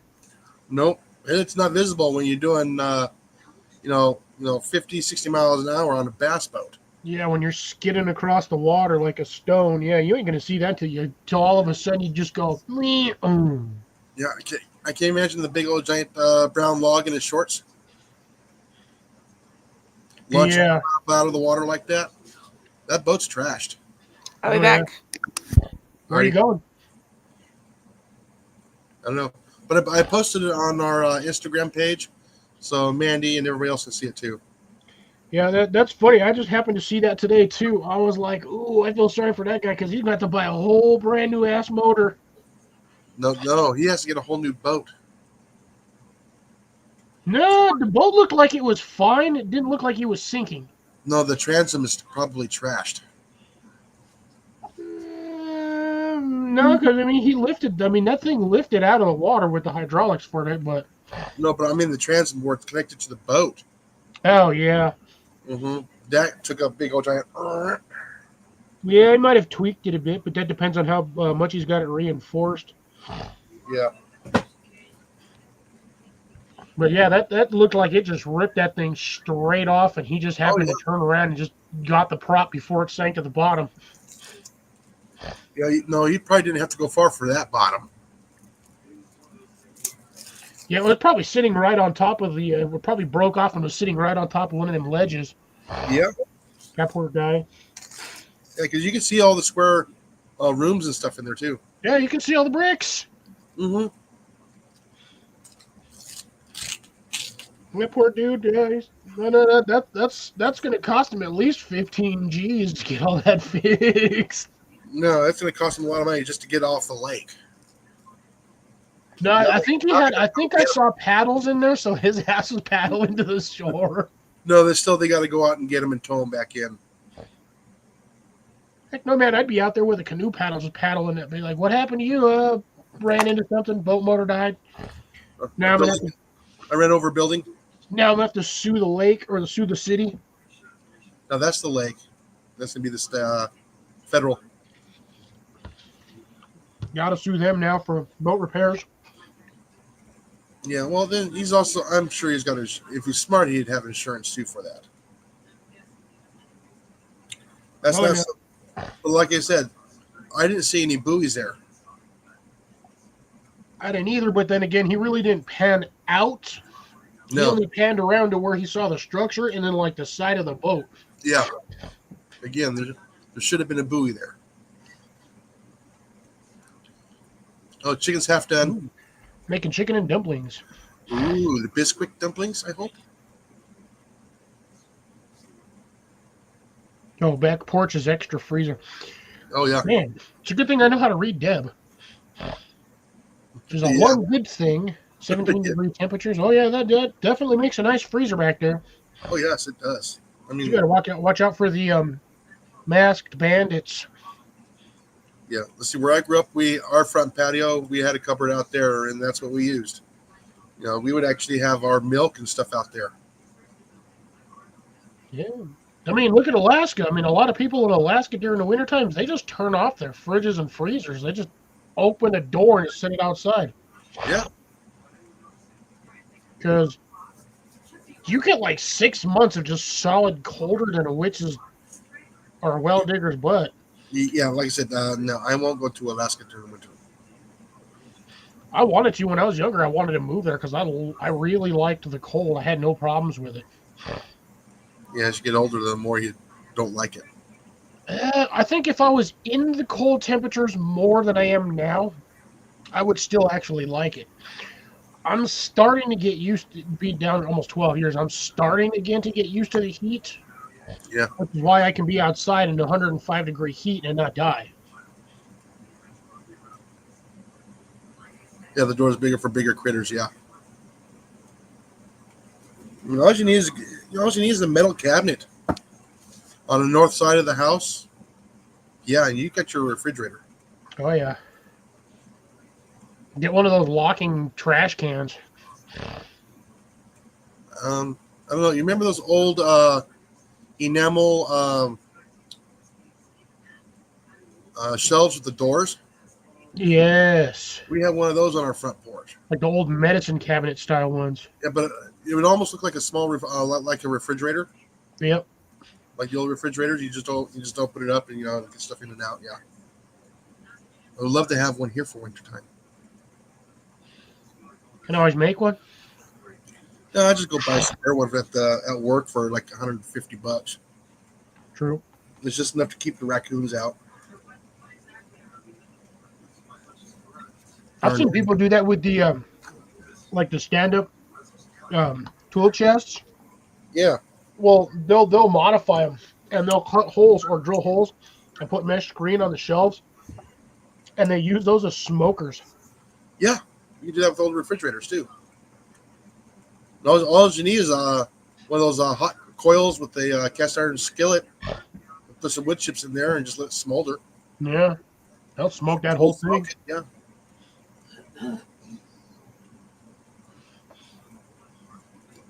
I mean, it's not hard to build a smoker. You can build one out of wood as long as you don't burn the damn thing down. No, all you need is a 10 feet of chimney pipe, and you just bury that in the soil, going up at about 4 inches per 5 feet. You dig a little Dakota hole. You put your fire in there, and all the smoke goes up in there, rises up in there, and goes into a small little building where it's insulated, and you can cold smoke that way. Yeah, That's how a lot of people here are doing their smokers here. cold smokers, huh? Yeah, no, they're walk-in smokers.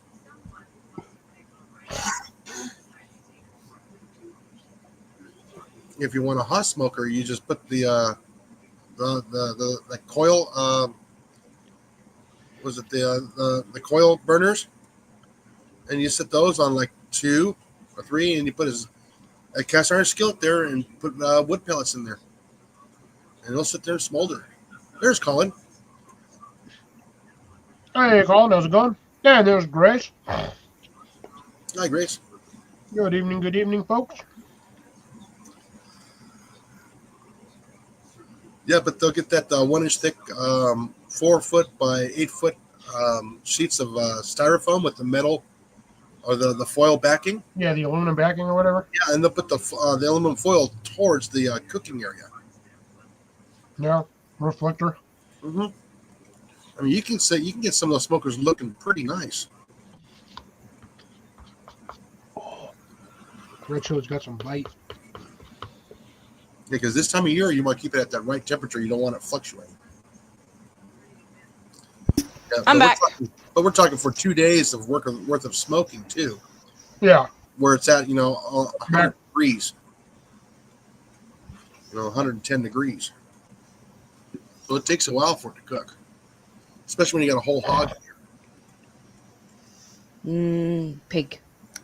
And they're not that expensive to build for what they are.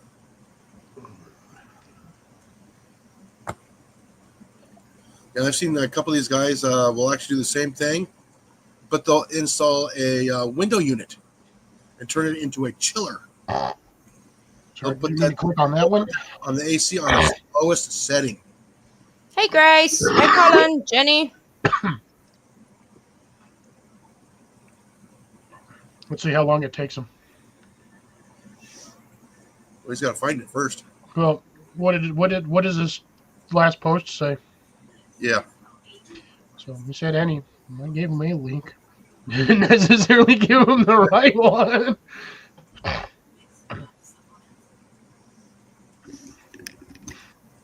Let's see. I'm just waiting for the response because that's how I'm feeling today.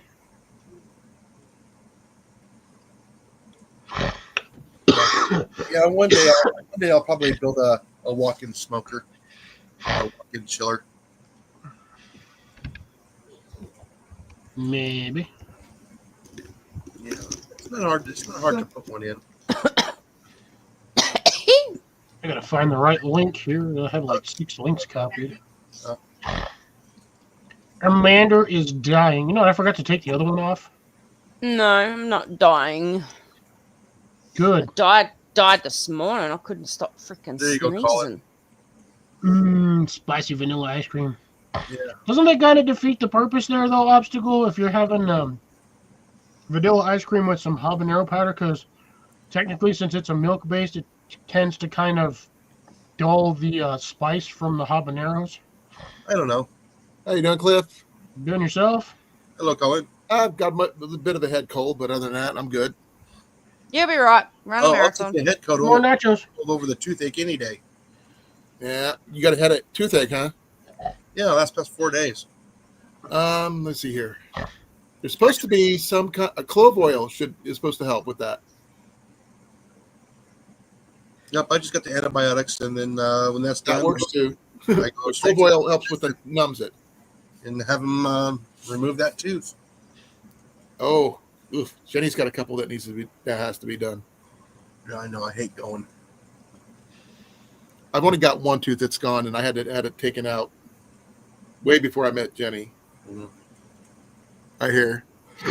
Yeah, I just got that genetics of bad teeth, and soon I'll have no teeth, and I'll be drinking my meat through a blender. No, you won't. You'll get your own implanted chompers, and we don't have to worry about it again. Not at those prices. If I ever lose my teeth, I'm getting sharp, pointy teeth installed so I can just munch on things like a freaking shark. Shark man. Steak. You should get fox Steak. teeth there, Cliff. I'm gonna name it Jaws because they'll all be silver. Ooh, good movie. Nice, Grace. It's trying to figure out if it wants to rain or be hot at the moment at mine. Oh, so you got hot and muggy. Yeah. Yeah. Oh, let's take a look. It's horrible. At least you guys are yesterday. getting rain. Usually, most of Australia doesn't get a lot of rain. Well, like I said, most of Australia doesn't get a lot of rain. We're just cold. We have no snow. We've been warned that this summer is going to be the hottest on record, but also the wettest and the most for thunderstorms, which is very concerning. Man, that's a trifecta of just slap you right in the face with a dead fish. Yeah, yesterday was horrible. The day before was horrible. Sunscreen and a big hat. There it is. Yeah, Amanda, we're talking about? yeah, you got rain like right now. I'll send you a photo, Cliffy, of because the boss was down with a couple of his mates on Friday and yesterday, but he kept saying that my tan was getting darker and darker, and I didn't believe him because I kept looking at my arms. But when I went to have a shower last night, I looked at my back and went, oh shit. You got the farmer's tan thing going on? Australian farmer. Farmers It's or I, farmers? I wear Razorback tank tops. I sent the photo, Cliffy. So a lot of my back is Tan. in the sun, Is it red or is it actually brown? slightly red, but mainly brown. I just get dark.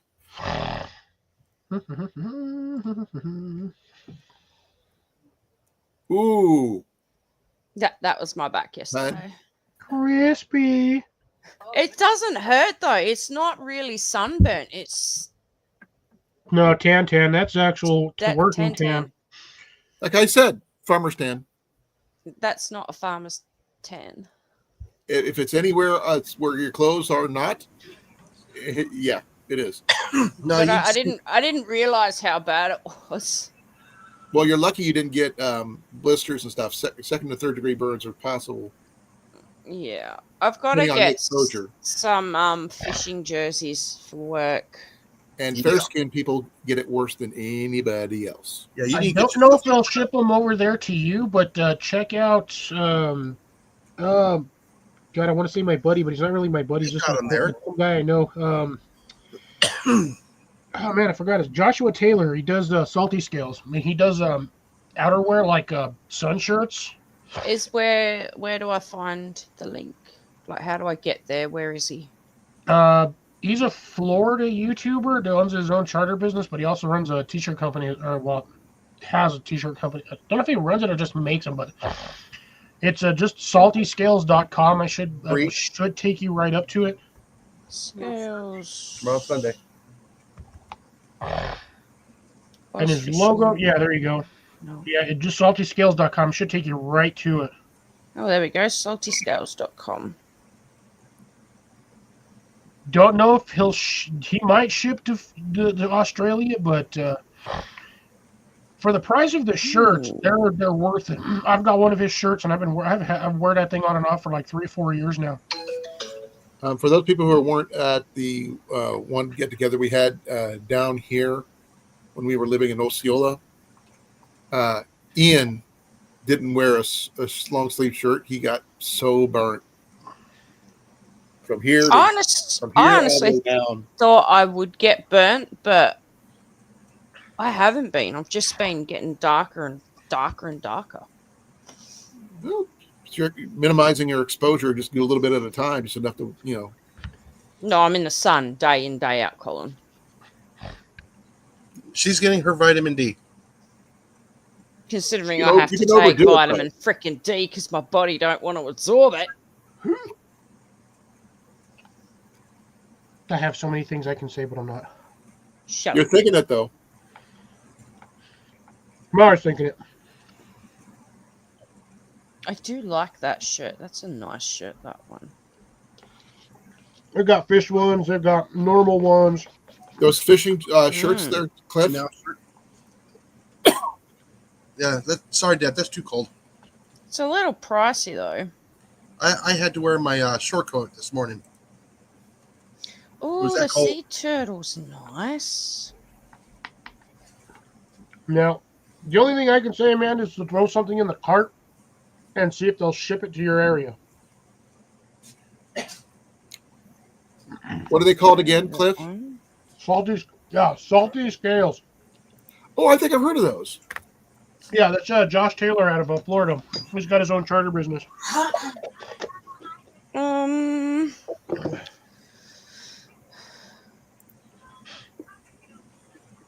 Yeah, men's fishing shirts. I thought I recognized the shirts. He's got some. He's got women's apparel in there too. Oh. Yeah, I've seen these before. Yeah, Is that they're a really nice sun shirts. I would say, honestly, in my opinion, I see they're more appropriately priced than if you get stuff from like REI or like sports warehouses like that. Because usually a sun shirt like that, they'll run you 60, 70, sometimes $80. Now, his stuff would probably be a little cheaper if it didn't have like the designs or logos and whatnot on there. But like I said, I've got one shirt that one whole sleeve is a fish. Unfortunately, he has sold out on a lot of it with my size. in the women's section.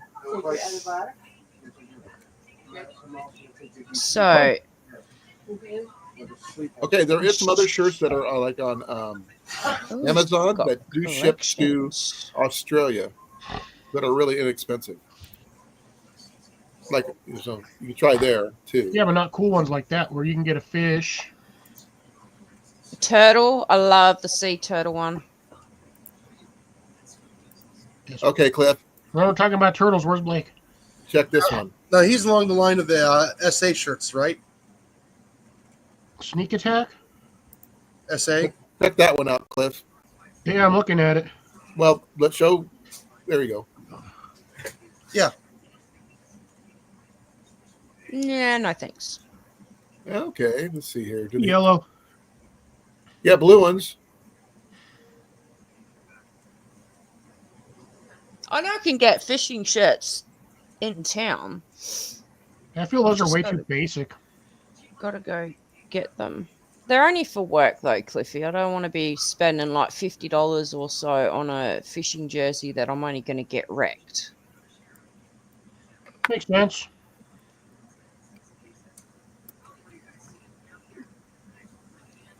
Oh yeah, no, definitely, Deb. Those little ones, unless you have like a full-on 1 or 2 gallon air compressor in the back of your car, those little emergency. I'd still rather have an emergency little tiny 12-volt air compressor than Yeah, having Jenny's- to sit out there with a bike pump trying to fill up a tire. Yeah, Jenny's been looking at one of those. With it also does the jump starter at the same time. Yeah, they're not too bad. The problem is you got to keep them charged, and they'll only hold a charge for a couple of weeks to maybe a couple of months at best. I don't think they'll do well in the cold weather though. They don't. No batteries work good in the cold weather. The only ones that do are technically car batteries, but it's just because of the way they're designed. Right. I don't think that like the battery bank, like the station like you got, would work very well in a car. Mandy, Yeah. look Oh, up man. SA Company and see if they sell their shirts there. SA. SA, capital A, S, capital A, Company. Capital S, capital A, Company. company. They got some pretty nice stuff. Yeah, I hear SA and automatically think sneak attack. No, but we've ordered stuff from there before. Ooh.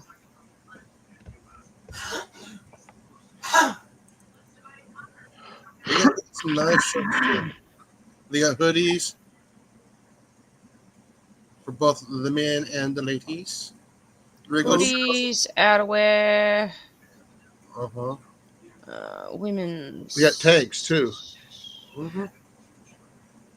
New arrivals, daily deals, clearances, shields, apparel. But the thing is, the headwear. tank's the one thing she doesn't need. She's already getting sunburnt in those areas.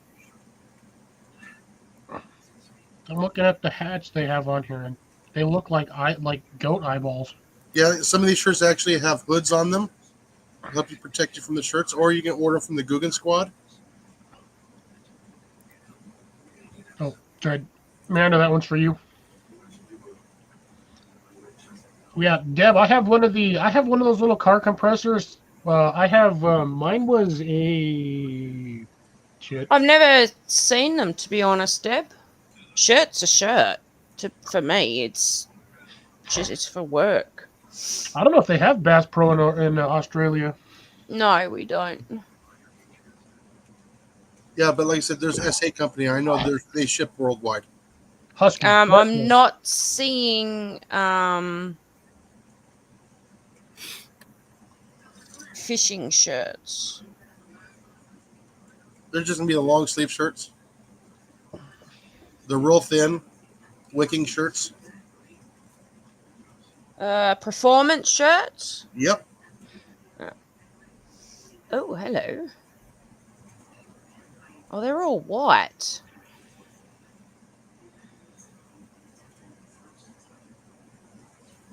It's gonna get dirty very fucking quickly. Sorry for swearing. I do like them though. They're quite nice. Oh yeah. I like some of their old stuff though better. Women's hooded performance long shirts.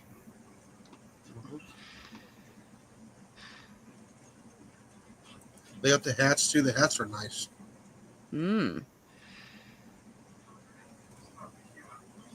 Man, I forgot about Orvis, but they're fairly expensive though, aren't they? Because They their are Orvis pricey, is all straight up just all fishing gear. yeah. Like I said, it's not up Oh, to Orvis, but yeah. Deb, I need thin material because we're in summer. That'd be good for like winter and cooler months, but I need shirts that are thin for summer that I can wear at work and not cook. Yeah, you need basically you need a sun shirt is what they're Yeah, called. yeah. Now, Mm. if you're out in the sun, it's gonna be hot unless you're got a breeze. So make sure you get a loose one. Yeah. I've Oh, actually well, the one I have is a long sleeve, and dead honest, I've been out in like 95-degree heat, and I was fine. Yeah, most of my performance shirts, it's almost like wearing a polyester. When you're out in the sun, yeah, you can feel the sun on you. As soon as you get in the shade, it's like, that nice and cool. But it helps pull the sweat off of you. I do like their hats, their wide brim hats. I Yeah, have a moisture wicking shirt that does that, but God, wearing that thing is almost as bad as wearing thermal underwear. yeah. Like I said, when you're out in the sun, yeah. But if you're in front of a fan, oh yeah, it's like, oh, and now I'm freezing. All they got is the winter stuff up right now.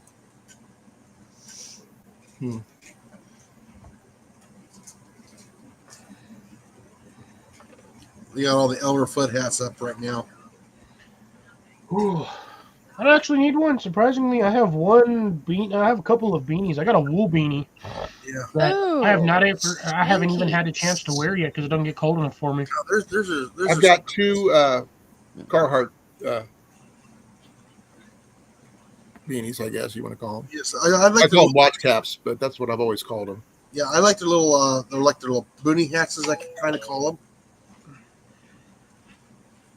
Yeah, cowboy hats. I have a winter Carhartt hoodie beanie type kind of thing. All right, thank you, Deb. We're on we've got each other on Facebook, don't we?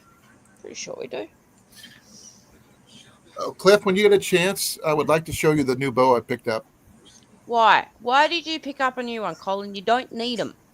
Yes, I do. No, you don't. He Spend saw your him money last on week. other stuff. What are you talking about? You showed it off on Tuesday. I forgot you were there.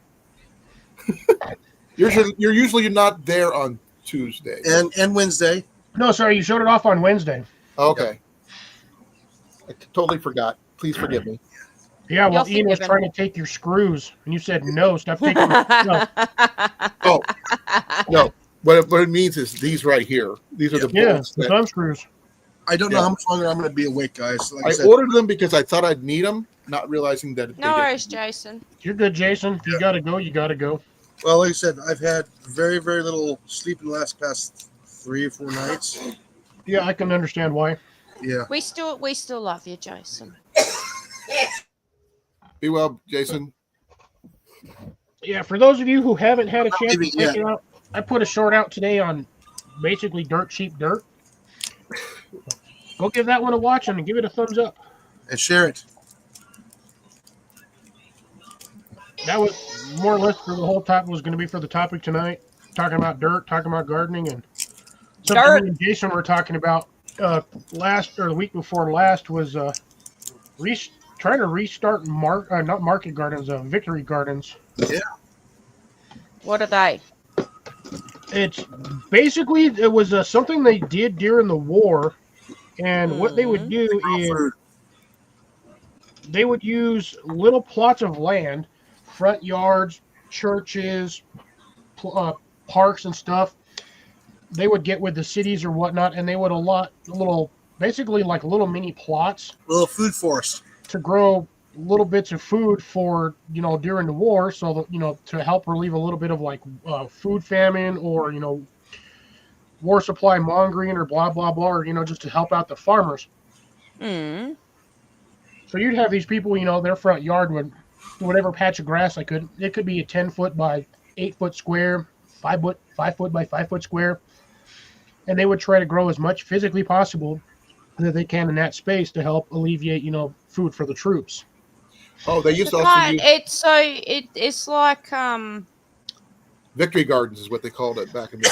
I believe. well, these day and age, it's like a community garden where the community gets together and they build a garden and they all Yeah. tend it and they all take bits of this and bits of that and help each other out, sort of thing. Similarly, but it usually wasn't necessarily a like collaboration between multiple people.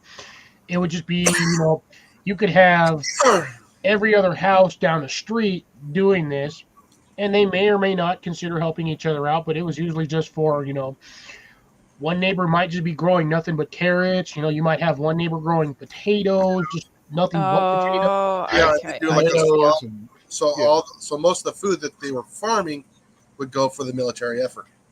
Yeah. Gotcha. Yeah, radio. Because remember, that's when they also had food stamps as well, where that came from. Because they had to ration out food during the war and during the Depression. So that's Yeah. where they got the food stamps from. So you would get so many dollars worth of food, like it is now. You'd only have to go on certain days.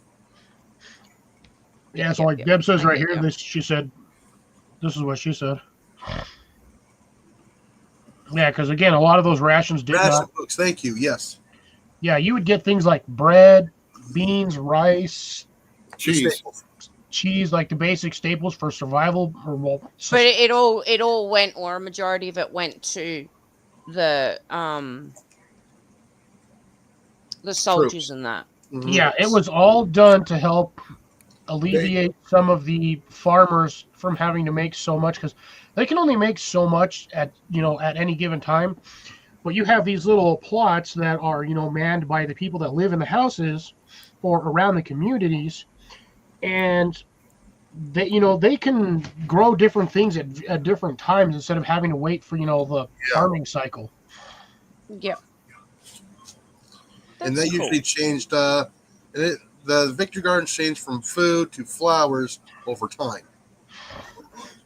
So that's why when the people hear Victory Gardens for food, and they're going, no, that started switching over late 50s and the 60s. It started going from produce to basically show show flowers, and it's drifted away from there. So, like I said, bringing back the Victory Gardens. It would be nice. I mean, it would help the farmers, considering the farmers keep getting screwed over every season. The farmers. I would prefer to buy from local farmers and stuff like that, because the food is fresh, and you're supporting local businesses and all of that. So it sounds like the farmers market we got nowadays. Yeah, similar. Similar.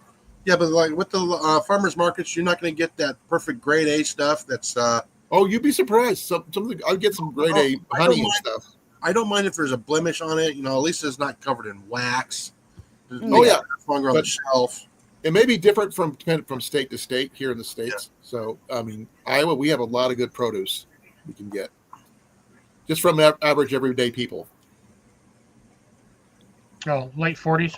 Deb says 40s. Yeah, 40s. Yeah, I knew it was sometime it wasn't that long after the war, World War II, that it started going from, like I said, growing vegetables to growing flowers. My parents grew up in the 40s. They were both born in the 40s, 41 and 42. So they understand about what always having a garden. So when I was a kid, we always had a garden. Though I never acquired the green thumb. I can grow stuff, but not well.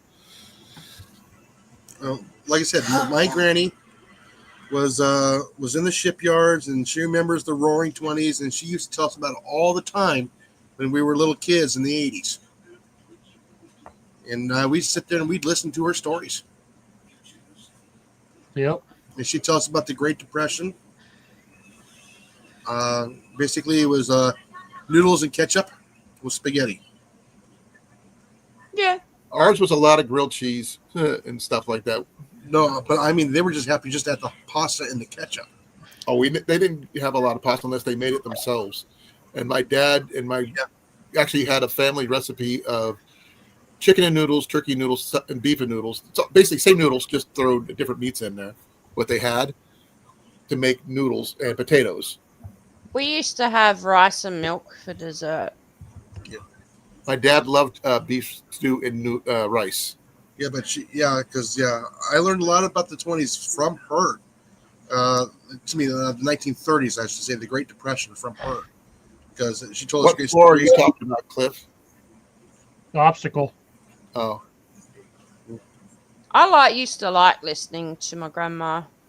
my house is a tell World War her II track stories. home, Cliff. Check your floor. You might have a bomb shelter. We have a basement, which is most of them didn't have, and the walls are like this thick. No, my house was actually built before the Great War, or excuse me, World War II. I should say the I Great was going War. to say the second Great one. War is World War One. But yeah, My family grew up hunting and fishing. That's why I keep on telling you this. I We think were always poor. just before the Depression. One day I'd like to do all that, Deb. Honestly. Potatoes are kind of hit and miss. Sweet potatoes, so far from what I've seen, is they're a lot easier to grow than a standard potato. We You used to just grow leave the potatoes in things there. tires. Say what? We used to grow potatoes in old car tires.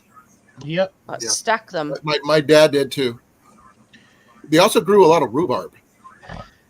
Had a old buddy of mine, a YouTube buddy, R.I.P. Awesome gentleman. When he was growing up as a kid, his family grew potatoes, or he was growing potatoes, and standard, set tires, blah blah blah, and they were not getting anywhere with that. The local farmer in his area that they were friends with, or college with, or whatnot, or acquaintance, told him, he's like, "You want to know a secret why you're not getting any potatoes?" And he was like, "Yeah." He's all, "Because you have black tires." He said, "Paint them white, or paint them a lighter Oh. shade. Yep. Anything that is not," because what was happening is those black tires, it's Overheat. a heat sink. They would absorb all the heat, and rubber will hold heat for a good minute. But they're So you sitting were there in the cooking 'em? sun. Oh yeah, it was cooking the dirt. So the root nodes, all of the nodes for the potatoes, they were getting sterilized and they weren't growing. So the plant would grow roots, but that's all it would do. It would not actually grow any of the rhizomes for the actual tubers. So it was frying all the tuber systems, and they basically would just grow this big plant. You pull it out, and it's all roots, nothing on it. So he told him, he's all, "Paint your tires white, and you'll see what happens next time." And he did it. They spray painted them tires white, or painted them white, and they got a harvest of potatoes the next time. Because they didn't burn them up. Yeah, because white reflects basically any light color, as long as it's We'll not have to, solid black. Keep that in mind. We might have to try that here. No bomb cellar, we- but he's better fruit cellar. It'll look nicer. No, they had a couple root cellars at where I live in Eddyville. I just realized when I was talking about all this stuff from the 40s, my grandma was 24 in 1942, and she was growing had chickens. She had grapevines. She had fruit trees, and a full size garden. Yeah. So no, my granny was actually born in 1907. Mine was 1918. My mum taught me how to cook, Deb. That's my mom's mom, not my Yeah. dad's mom. I can't. I have to go back and check to see what other grandma was born. Yeah, see, there you go, Deb. Yeah. There's multiple methods on growing potatoes. Some will say, "Oh, this is a better method," while others will say, "This is a better method." But again, a lot of this stuff really is determinant on your location. And soil type. You cannot have, say, like, if you've got an epic, potato harvest in, say, we'll say San Bernardino, California. Where it's hot. You can get, you can mound a hill of potatoes and, get 40, 50, 60, pounds of potatoes off of one little tiny hill. But that same aspect is not going to work in Georgia. You're going to have a whole different set of problems working over there than you are in, California.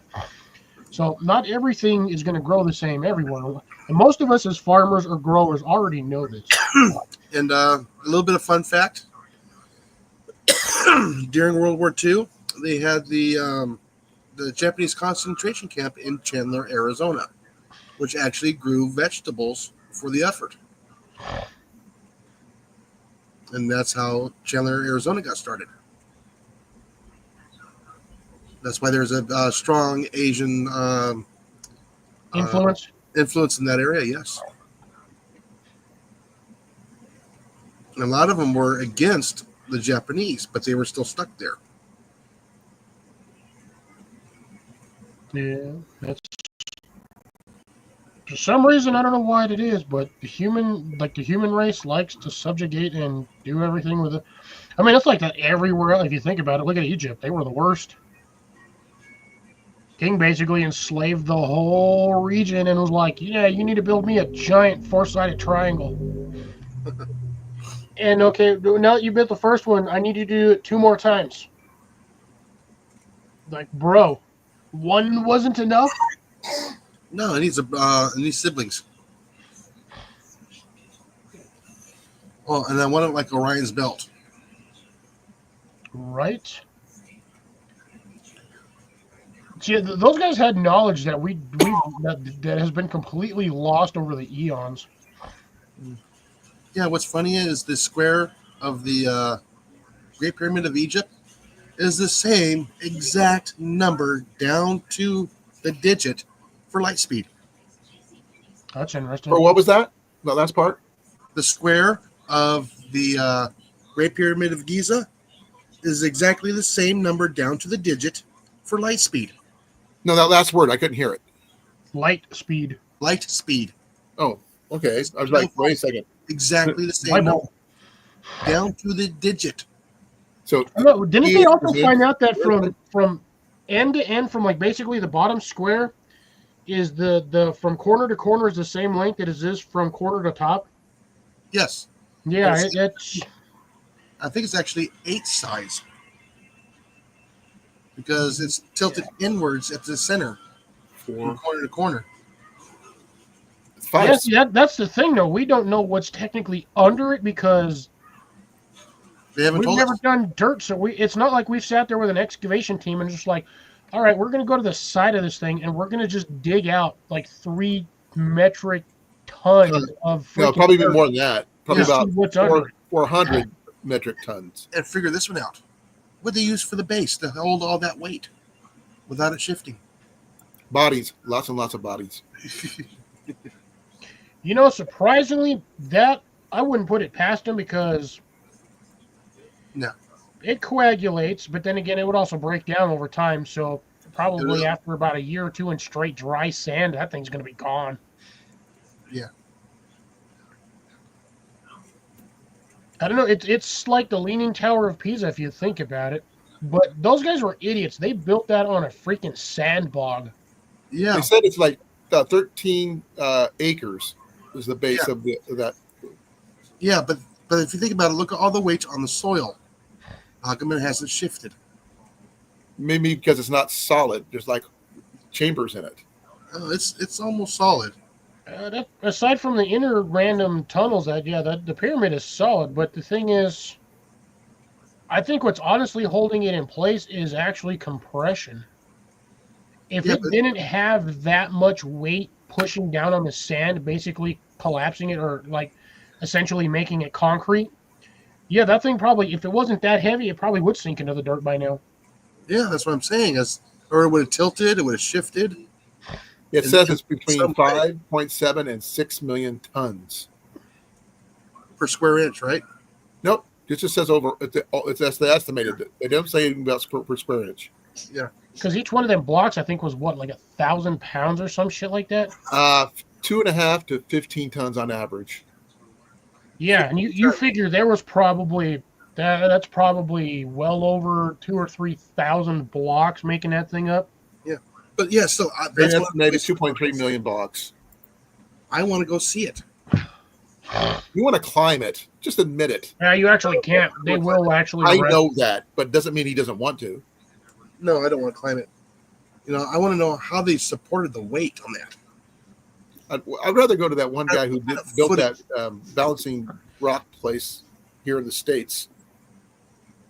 Everything's balanced. Oh, Balancing Rock over there in Arizona. It's I kind don't of know. He built the castle, whatever, but everything's balanced. They don't know he did it all by himself. Oh. And they have no clue on how he did it. I think that's he used the the same thing. principles as the pyramids of Giza and stuff. Yeah, but yeah, I want to know, what's supporting the weight, structurally engineered wise, because that's pretty much lost now. That's what I'm saying. A lot of the technology they had back in the day for building things has been completely lost over the eons. We don't know how or why they did it. I'm like, if I had a time machine, there's 2 periods of time legitimately I would actually go back to. One would be the Roman Empire for a specific reason. It has nothing to do with any of the stuff because of their metalworks. Oh yeah, I would like to know what formula they used for their Roman swords, because they have dug those things out of the ground and they are still razor sharp after being buried for eons. well, at least they figured out the what's that metal they got in England? The one that's got the Rhodium? layers? No, the layered. Damascus? Yes, they figured that out. The guy figured that out. Took him a while, but he got it figured out. But I would still like to know the actual, composition of like what irons, what forging heat level, like what is mixed in with that to get those swords the way they got them. Yeah. The other period of time is, this is going to sound completely stupid. Forget Easter Island. We already figured out, majority of us have figured it out, even if you watch it. Like, Oh no, I know what happened. stones are from Easter Island. They came from the island. Stonehenge. Oh yeah. I would like to go back to the moment in history when the first person was like, we're going to build this, and this is how we're going to do it, because I would like to see that process. Because to this day, we still have absolutely no idea why it's there. We have figured out to some extent that it has something to do with the calendar, Yeah. and that each one of those doorways corresponds to the A time of year. direction of a monument of some sort. It's also on a ley line too. Yeah, A lot of the major monuments in the world are on ley lines. I still think it's a landing pad for aliens.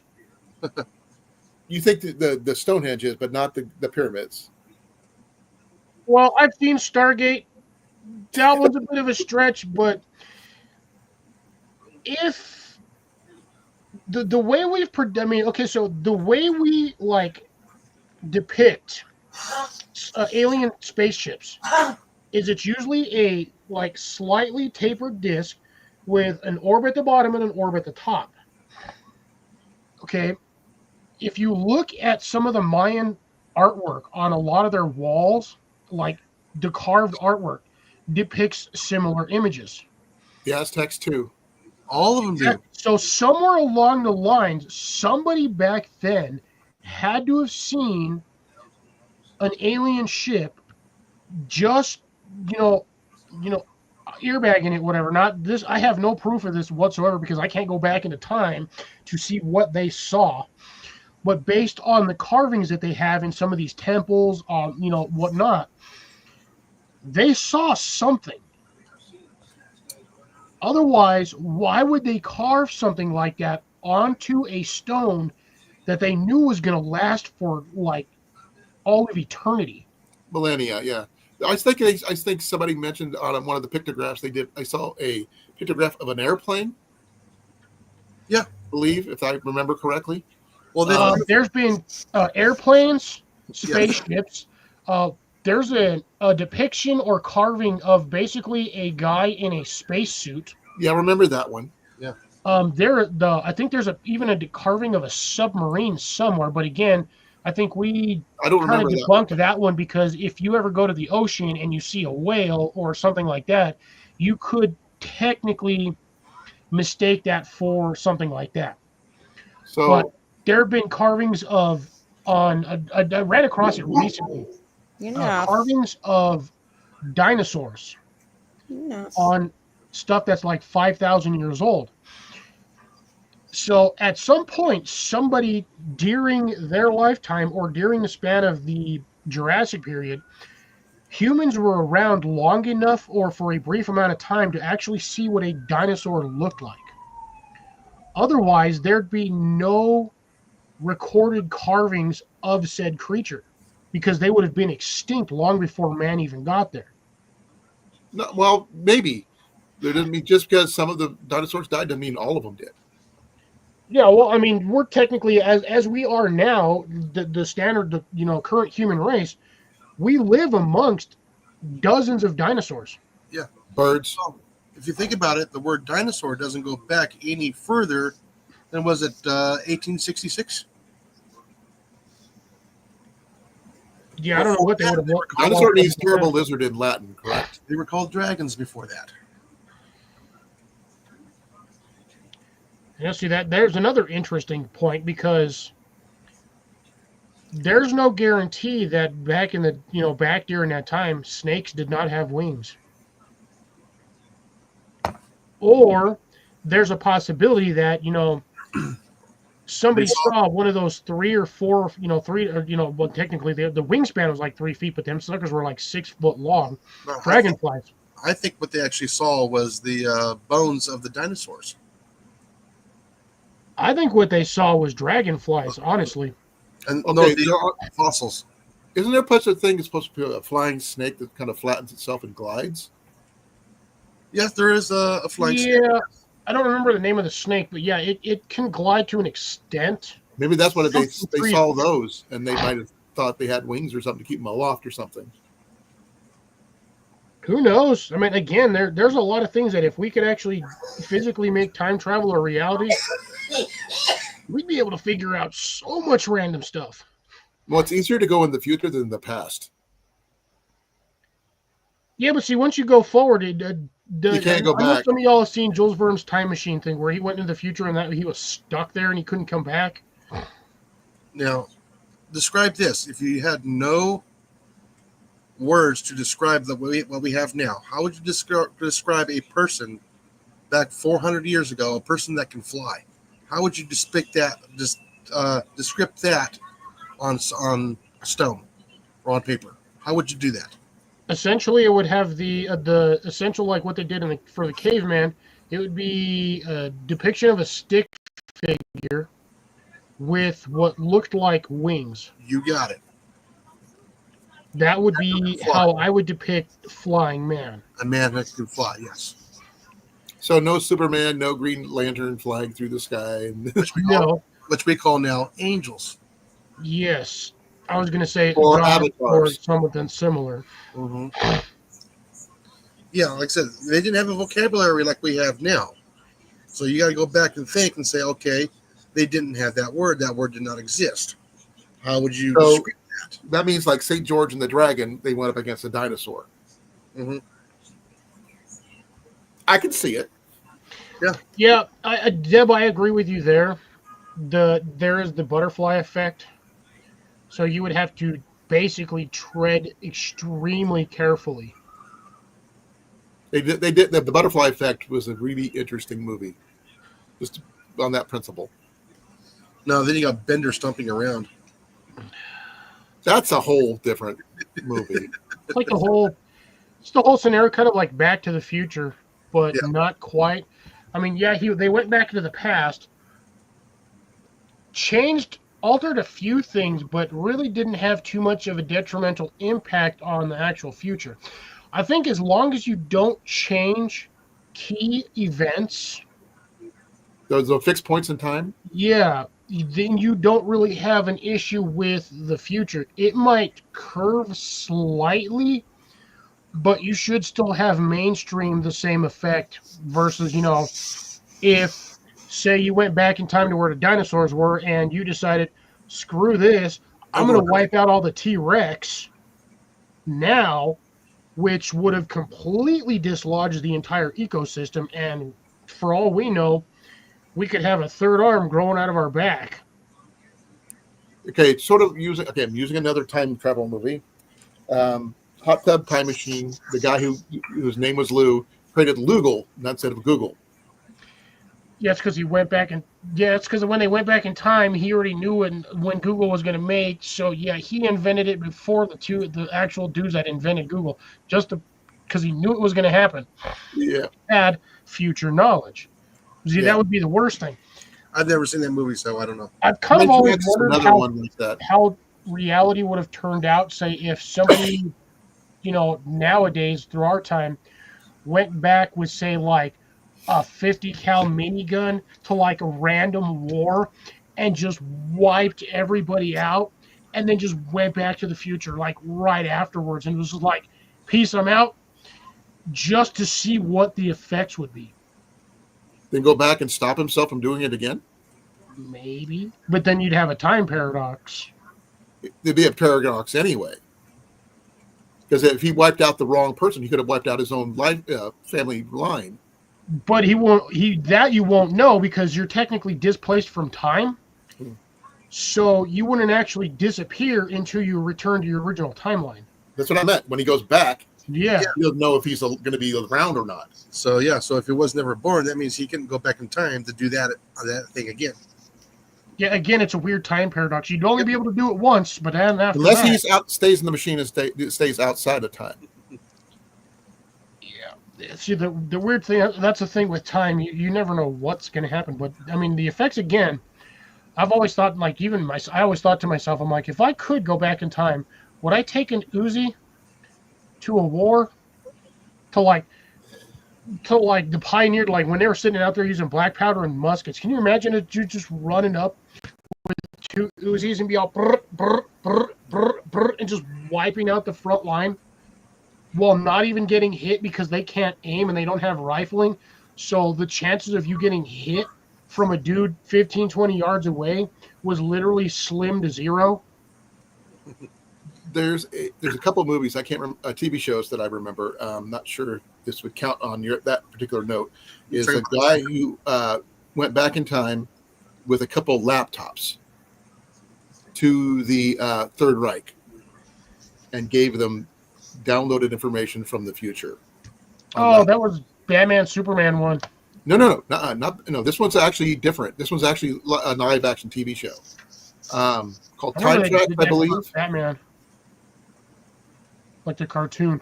I think it was Time Tracks. The guy had to go back, or no, it was another guy. I can't remember who used to have to go in the past. But yeah, he gave the Nazis the ability to do a hydrogen bomb. God Almighty, that would have. So essentially, that version would have. Germany would have won the war. Yep. And I don't know which show it was. There's so many different ones. Oh, why does it? No, it's there's a version of that. God, what was that stupid? There's a Netflix TV series. They did 3 seasons. That was actually or 4 seasons. Oh God. See, there was Time Tracker, Time Tracks, Voyagers, a whole bunch of different ones who did that. Finish watching it.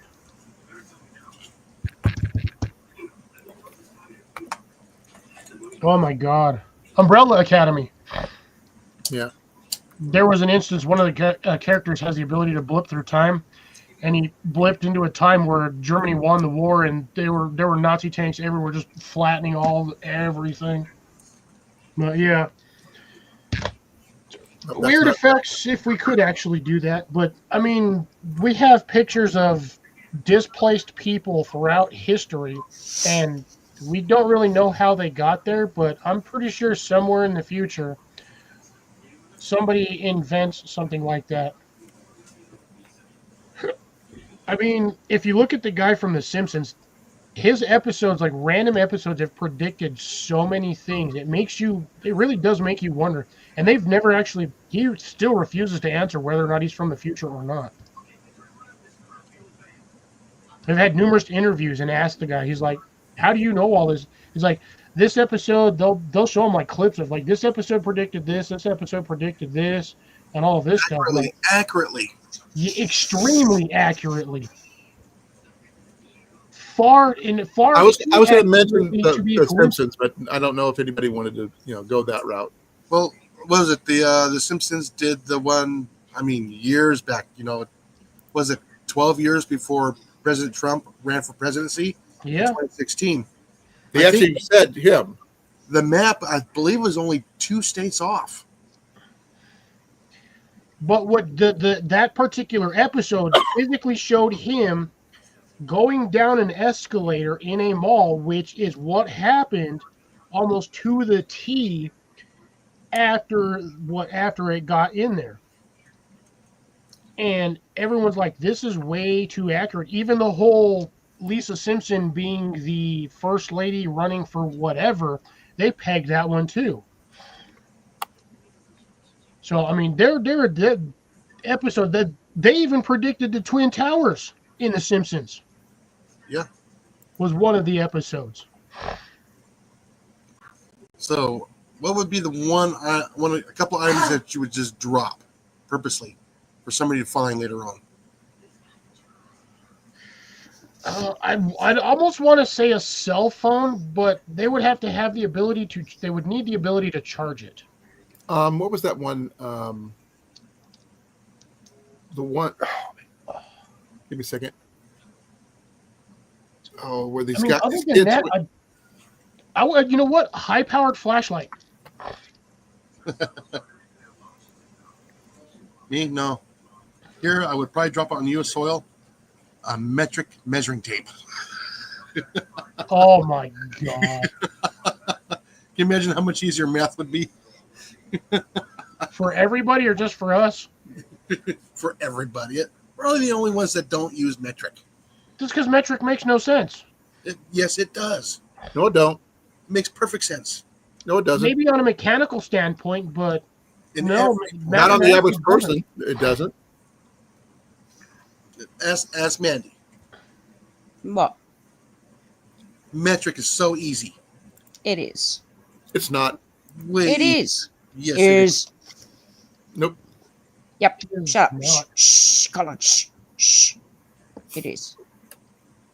Everything's intense. It's so much easier.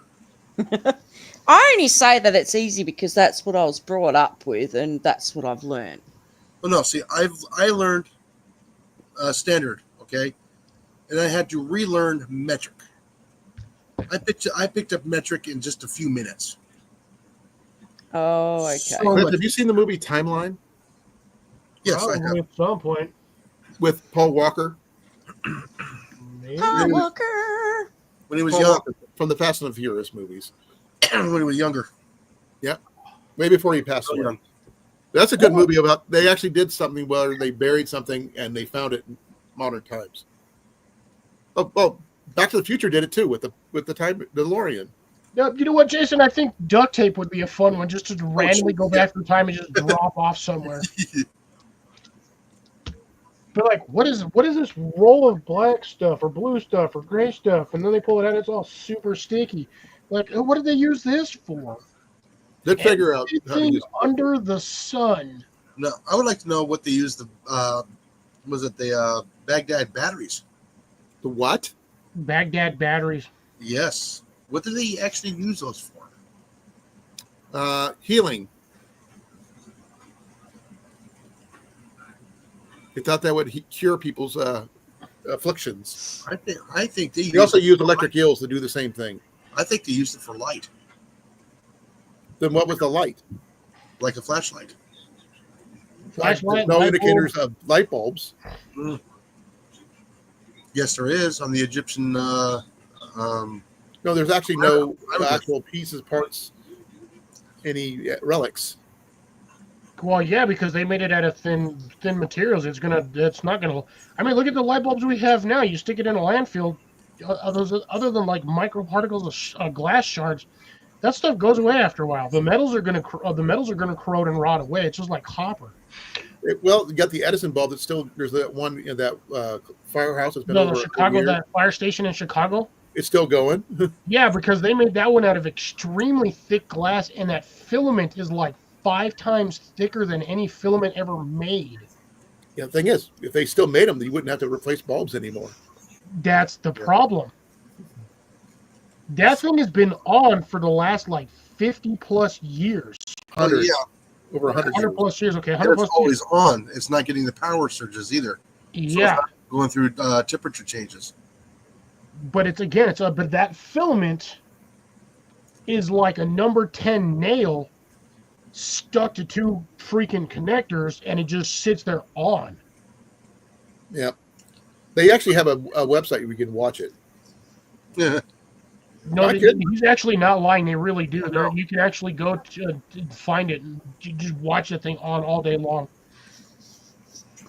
I've run across that site a few times, and I've just sat there and I'm like, that is Why? crazy. It's like the Edison light bulb of like all light bulbs. Now, would you use Edison light bulbs as they were made if you could do it? Yeah, because that's what they were intended for. The same reason, like, look at the Tesla towers and stuff, like the way they made those electrical towers, and then versus the perversion that we have nowadays. Oh yeah, we could have had free electricity, according to Tesla. Yeah, Well, that's what the Great Pyramid of Egypt is. They have no proof of that. It's a power plant. supposedly. There's a lot of theories around those triangles. The only way we'd be able to physically find out what is actually there and under them is if we can improve our current X-ray technology to actually penetrate stone more than 3 feet.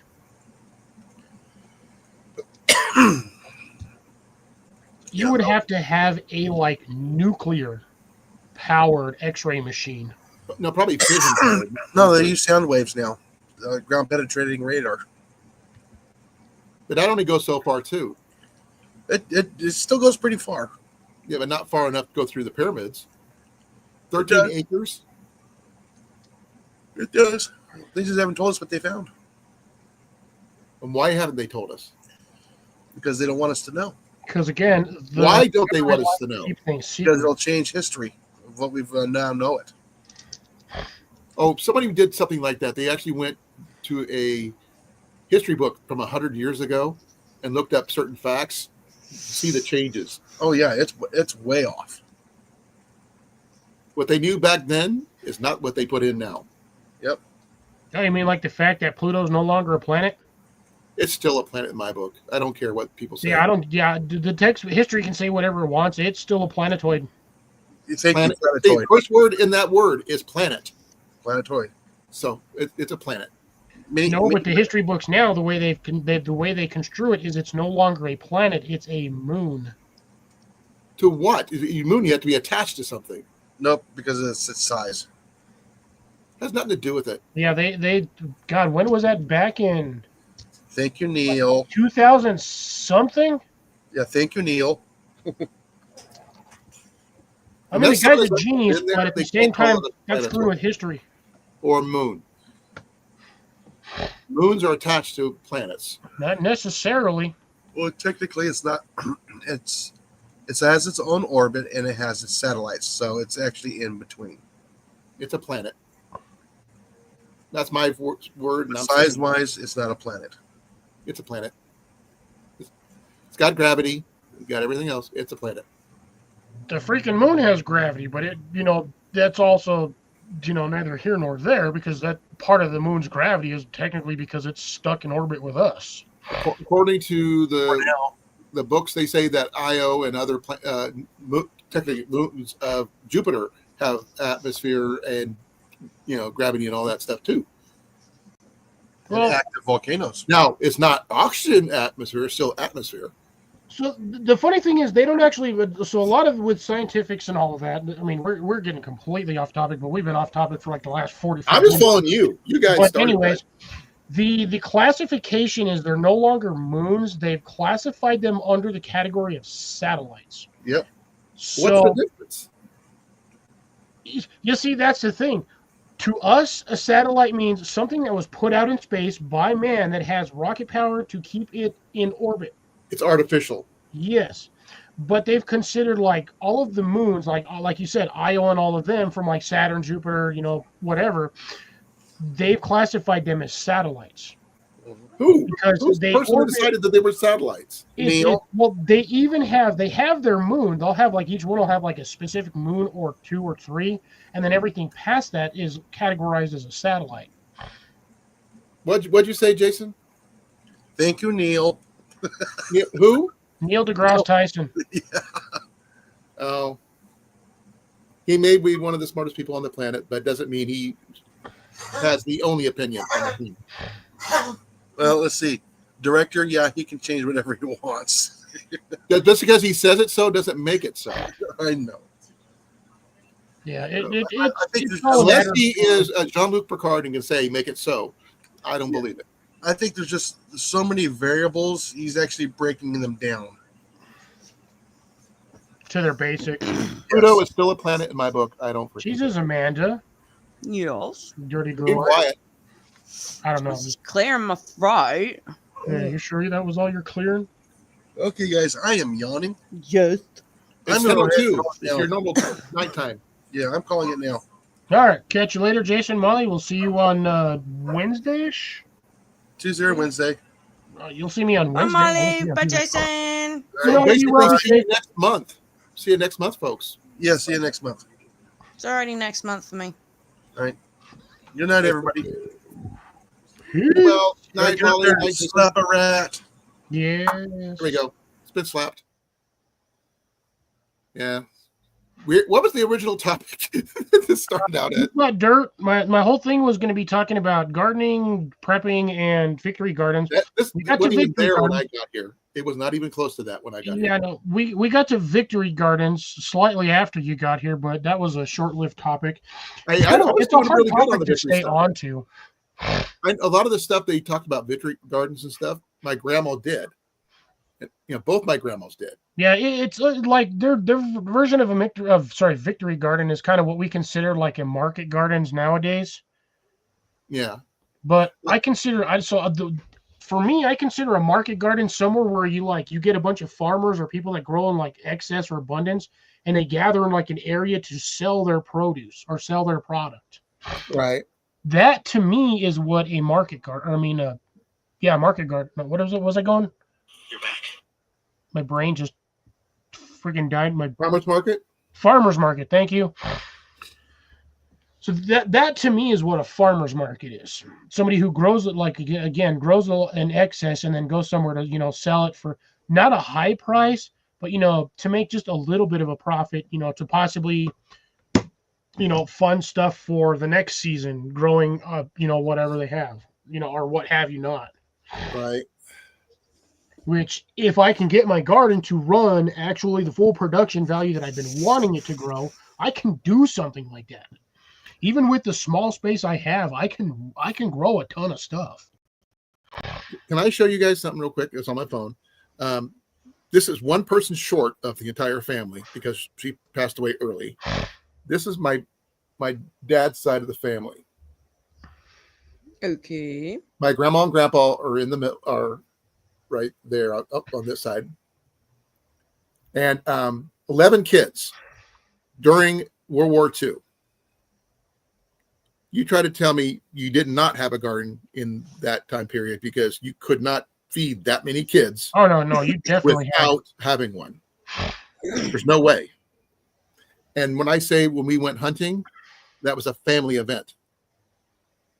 All the guys went. I don't know why the girls didn't go because I don't know. But Maybe it was just a guy thing back in the time. I don't know. It's just the way it was.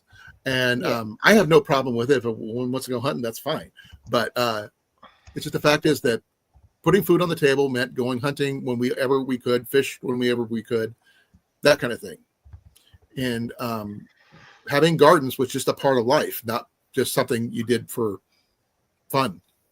Yeah, no, I agree with Grace. She says big families were fairly common then, and that's about right because you would have, mom and dad, grandma and grandpa, and you would have aunts and uncles, and then probably at least 3 to 5 kids for most of them. They had 3 girls and 8 boys. Yeah, see, and then all the girls, because of the time period, they would have been programmed or trained to do like in-house Cleaning and tasks, cooking and stuff cooking, like that. cleaning, laundry, minuscule things like that. Where And my grandma was milking very goats short. and cows, Yeah, I'm gonna tell you something really interesting. and then you'd have all the boys once they were, of a decent age, they would be out there working the fields or helping repair fences, gates, blah blah blah. Okay. The house. Okay, you see my dad? My dad is this guy over here with the red hat. He is 5'6". Look how short my grandma is to him. She's probably about 5 foot, if that. He was tiny. Again, I think it was the time period. I mean, you don't have a lot of records of people being, most of them being over like 5'6" or 5'8". Okay, the gentleman in the back row is my Uncle Russell. He was 6'2". Random odd genetics, then. The other thing is, look at the rest of the guys. Pretty Yeah, they're like similar a in foot height. and a half shorter than him. Yeah. You can't see that. One of my Uncle John, Uncle Chuck, Uncle Gail, Uncle Dan, so many, Uncle George. There's a whole bunch of them trying to remember all my uncles. Like I said, there's 8 of them trying to remember just on the guys, then my 3 aunts on top of that. Just because I decided to Google it, so even in the 1500s, the average height of a man was 5'5". So my grandma, again, like I said, there's not a lot of depictions of anyone being over like 5'6", 5'8" from way back in the day. Everybody was short. yeah, my Uncle Russell was the exception. Got lucky then. All his Again, kids were tall too. You get that random and like the genetic anomaly where all of a sudden it's like, 2 short people, and then like again, you can have mom and dad 5'2", 5'5", and then all of a sudden your kid's like 6'4". I'm like, why? Well, I'm not super tall. I'm 5'8". Ian is just slightly shorter than me. Doesn't mean he's done growing. He just turned 18 not too long, about a half a year ago. And That's usually when most males hit their peak height, is around 16 to 18. I didn't stop growing until I was 21. Not vertically. No, I went up from 5'6" to 5'8". Got lucky. Randomly, No, I guess. because I didn't have a lot of good food growing up. Nutrition. Remember, because I told you I had rickets. help. And diet and exercise was the big part of it. And I was at the tail end of my growth spurt. But I ended up being, actually, my dad was 5'5", but he went into 5'6" after his neck surgery. They took a piece of it, he shattered a vertebra. They took a piece of his bone of his hip and put it in place of it, and he went up an inch. Yeah, So that that'll means, happen like- when you have spinal surgery. Huh? So that usually will happen when you have spinal surgery. Yeah. They fused the bones in his neck and everything else too. But it pretty much ruined him from going out and doing stuff anymore after that. He couldn't walk very far. He couldn't sit very long. He went downhill after that because he couldn't do the stuff he loved to do. Took away his independence, sort of thing. Pretty much. I mean, he's like really, him and my grandpa were both really good carpenters, woodworkers, not like, building furniture. They built furniture sometimes. They did a lot of wood projects and stuff like that. My dad could just look at something and build it, from a picture. I'm almost the same way. I've got that weird mentality of doing things. I can figure things out, but I can't do what my dad did. I can almost reverse engineer a lot of random things. But I choose not to, because then I would have a really expensive hobby. What would be what? Reverse engineering things, taking stuff apart, buying parts for making something random that I don't even need. Right. Parts get expensive. No, just like I said, we just grew up in a big family, just way we always did things. It just weird, I've got a small one, not by choice. It's just sort of that's the way it was. Oh, You might want to elaborate on the small one because I'm sitting here thinking some hilarious stuff. Ha ha ha. No, I got one kid compared to the rest of my family who have 2 or 3 kids. Gotcha. Which I was going to go on to let you know that I have a new great niece. Nice. Yep, I just found out about her on Thursday From when I Pebble? went to pick. Well, my niece was pregnant. I didn't know she had the baby yet, so I got to go pick her up from their house and take her to my nephew's for Nice. Thanksgiving. So she looks a lot like her grandmother. Nice, Grace. That's how I feel. That's how I am sometimes. Yep, my dad was the same way, Grace. And a lot of the times, because of that, I miss him. Because, I mean, there's sometimes I wish I had the ability to do what he did. No clue how he did it. He helped build a chess table for my sister using piece of cherry wood and walnut and some table legs and stuff, and made a really beautiful chess table, which my sister still uses to this day. Good night, Molly. Be Night, well, Molly. be Hi, safe, take care. Molly. Love you. Yeah, well, that's kind of how I was with the shade house frame over here. I've never built the frame structure before like that. I just bought wood and started cutting and started putting it together and ended up with a decent sized little shed thingy over here.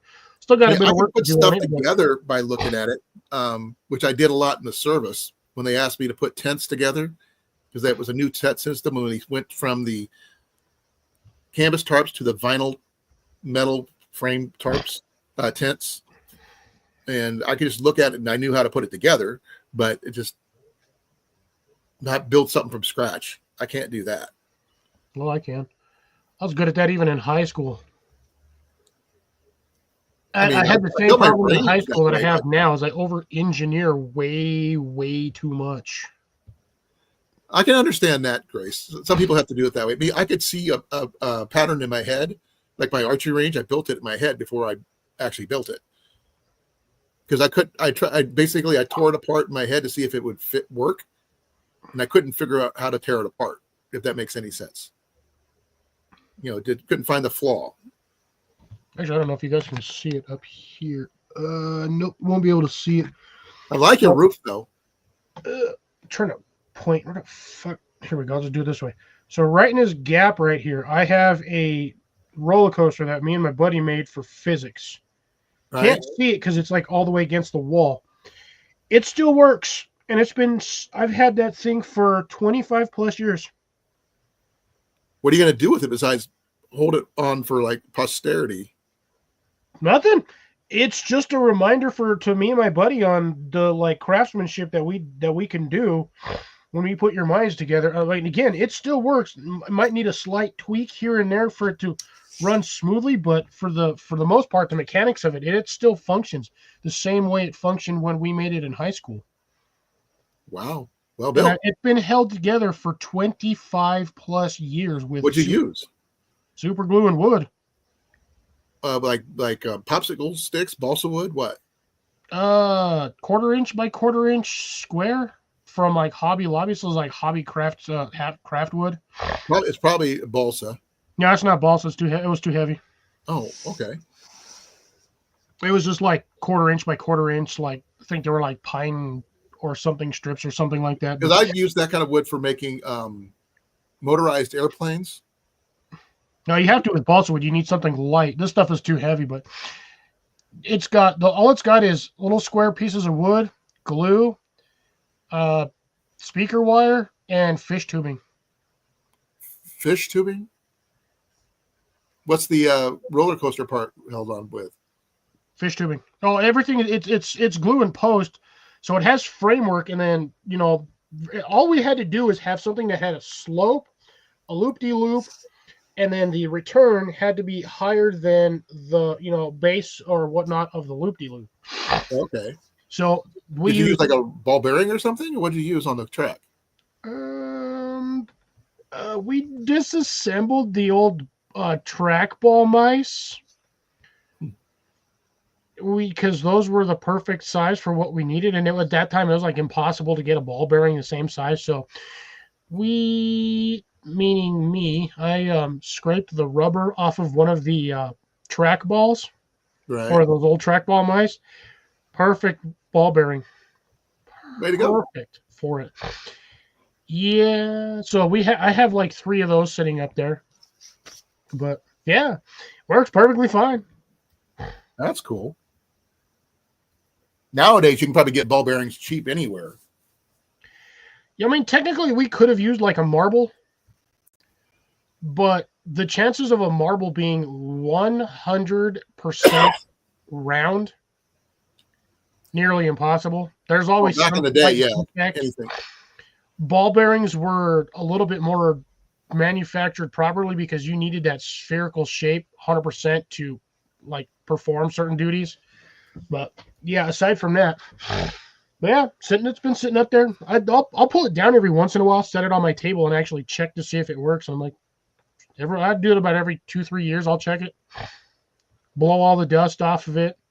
Still works. You need to make one of those contraptions that, one thing leads to another, leads to another, and leads to another. I don't have enough room to do that. Who says it has to be severely long? Just a short one. Still don't really have anywhere to do that in here. I mean, my room is pretty stuffed. I have to go like an apartment's worth of stuff damn near in one little tiny room. Oh, I can see that. What if you didn't have the bunk bed? I'd have nowhere to sleep. Why? Because I'm not sleeping on a tile floor. No, the bed itself, not the bunk bed. You keep the bottom bunk, not the top bunk. Do you see how much stuff I have stored on there? That's why you need shelves. Lots and I lots don't of things. have anywhere to put shelves in here.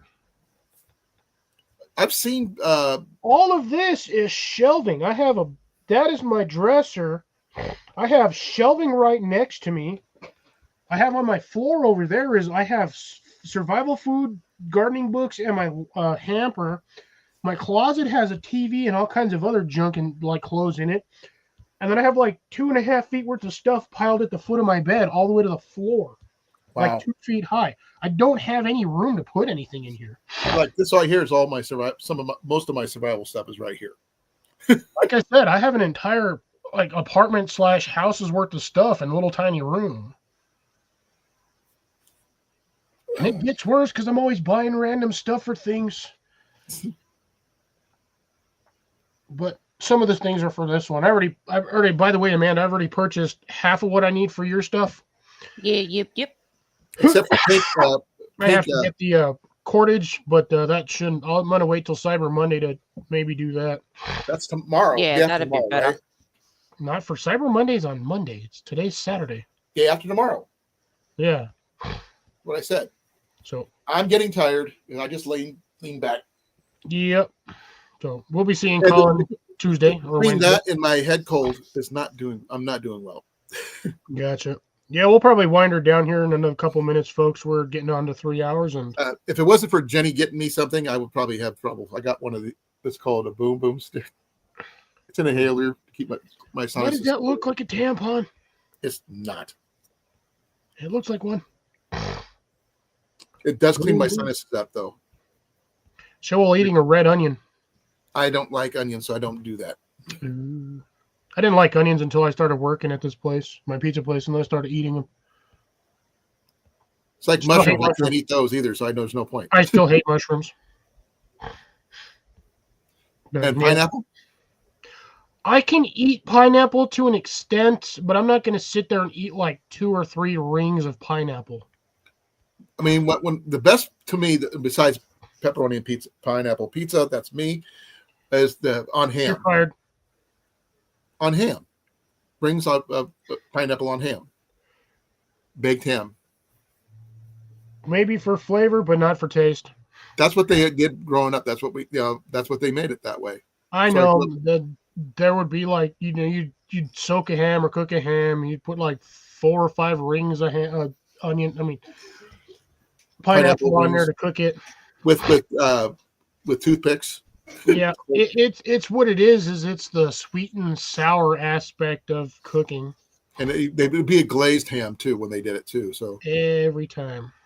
it was always amazing.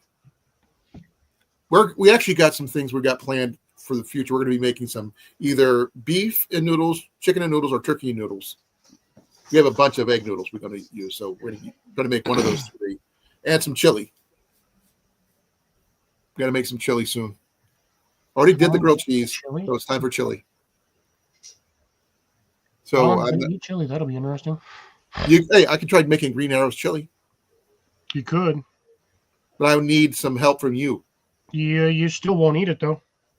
Well, I could give it at least take a bite of it because it's Green Arrows chili, but I'd probably die if once I do.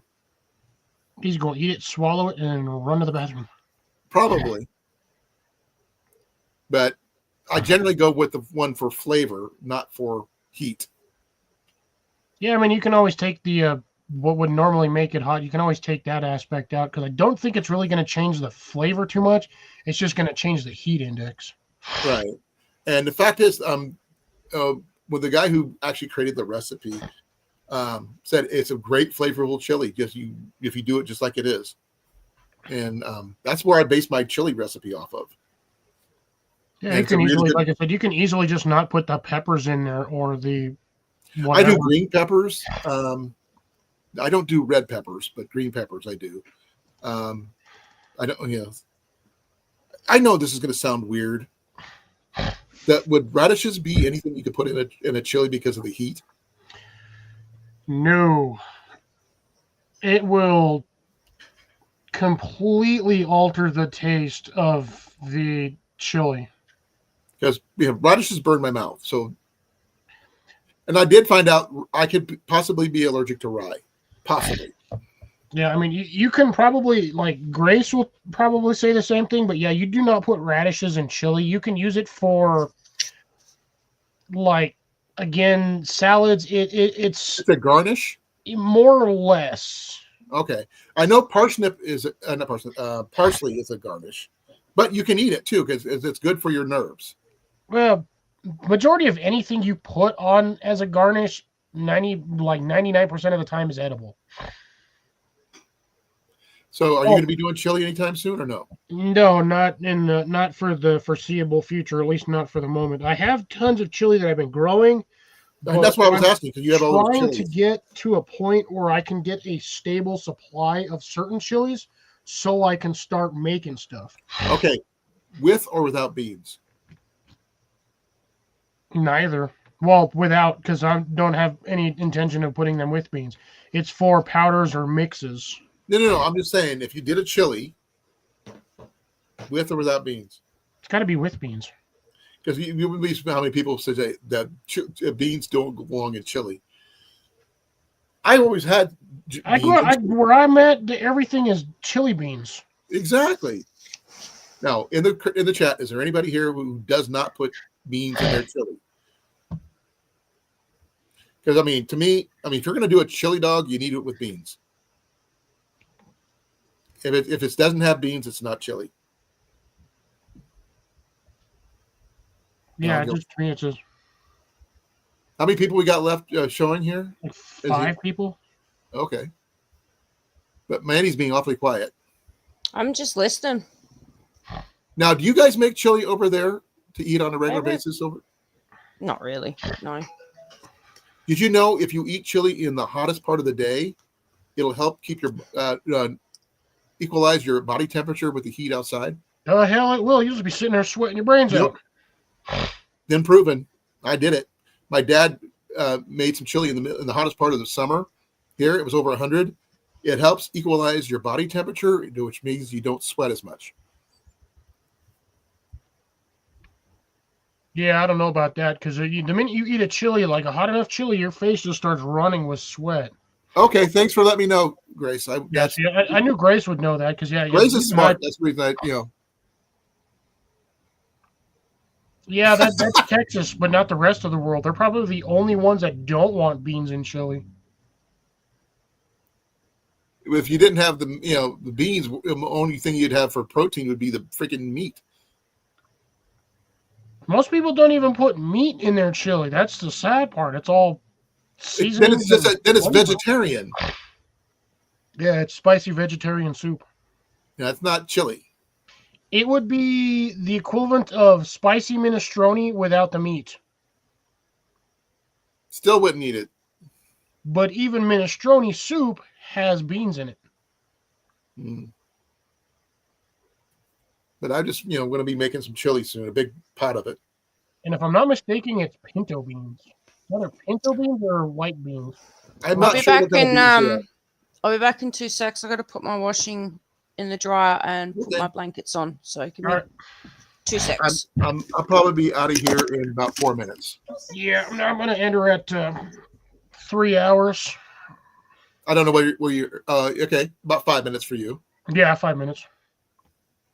I went on just a tad bit late, but I was also kind of sitting there trying to eat. What's the whole point of not putting beans in chili? I don't know. I don't understand.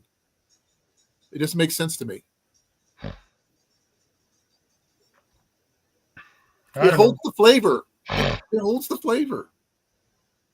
Holds the flavor and absorbs a lot of the liquids too, because beans will like triple in size when you cook them Exactly. versus like a dry bean. Speaking of dry beans, where did I put mine? Now, did you grow any beans? Me, I grew a ton of them this year. What'd you do with them? I got them in a jar somewhere over here. My black turtle bush beans did not do so well. Oh, I can understand that, Grace. I had very little of those. My pinto beans were doing fine until I hit the first frost, and then that just wiped them out. I got like 4 off the plant, and like 9 plants. These are what I got for black turtle bush beans here. It's like 2 spoonfuls at best. So what do they use those for? Soups. It's a bean, like black bean soup. That's what you would use it for. Chili with ground beef. Yep. I have used stew meat chopped. You chop up the stew meat into smaller pieces, but use chunks. That works too. But that's when I really have to be a big spender on that. This one. is my Otherwise, big one. So these are all the cow peas that I grew this year. I mean, that thing is pretty full. Those are still beans, right? Yeah, they're still beans. That's for like a white chili, though, right? White bean soup, whatever you want to do with it. What's funny is they're called cow peas, but they're technically black-eyed peas or black-eyed beans. Right. It's because it's not a pea. It's called a cow pea, but it's not really the standard peas. Right. Here's a standard pea, but you have this guy here, which has the same outlook and aspect of any standard bean. It has They're that the same bean size, shape. right? Huh? So they're both the same size, right? They vary. The black turtle bush beans can vary in size depending on how much nutrition they get during the growing process. Same with these particular beans, because I have. Where'd it go? Dang it! I missed it. Oh, I lost him. I buried him in here. Dang it! Where'd it go? You'll find it later. Because these things will have varying sizes as well. So, let's see. You know what? I got a spoon over here I can do this on. Might work better on that. So, here I have 2 varying sizes. As you can see, the one that's sliding. There you go. Look at that. They're similar, but not the same. No, they are. This one on this end is bigger than this one by it's like 2 times the size. Right. But again, growing. What the heck am I? Will determine the size of the bean itself. I've got tons of them in here that are really small, but that doesn't necessarily mean it's a bad. Right. It just means that it didn't have enough of what. So how many pounds is there of your cow-eye peas? That was almost 8 ounces or 10 ounces, something like it's. Half a I pound can or almost so. fill a small mason jar. About a half a pound, give or take. Give or take, yeah, I can I have a small mason jar over there, and it fills it almost to the top. Okay. I was hoping to get more, but the consecutive freezes wiped out what was left of my plant, and I had like 15 more pods on there. You got 30 seconds there, Cliff. But yeah, I'll be growing more of this stuff next year in various locations. If I feel industrious after my knee surgery, I'll hopefully maybe make a small garden. I got plenty of seeds. I just got to get a garden going. Check your local stores. They always got sales, but all No, right, I've folks, got plenty of seeds. I'm good on seeds. all right, we're going to start winding her down, folks. We're at the 3 hour. We're getting close to the 3 hour mark. I appreciate every last one of you for joining me today. I hate your camera going blurry. Do me a favor on the way out. Hit that thumbs up if you can. Like, share, subscribe for all future notifications from my channel. Aside from that, Colin, thank you for popping up. Amanda, thank you for popping up. Grace, pleasure having you stick around. Didn't see a lot of people tonight, but you know what? It is what it is. Everyone's got their own things because, it is right after the holiday. But aside from that, folks, you guys have a great weekend. Don't do anything I would do, and don't do things that I wouldn't do. On top of that, you guys be well, be safe, and I will catch you on the next one. This is going to be Fox It Outdoors and friends signing off.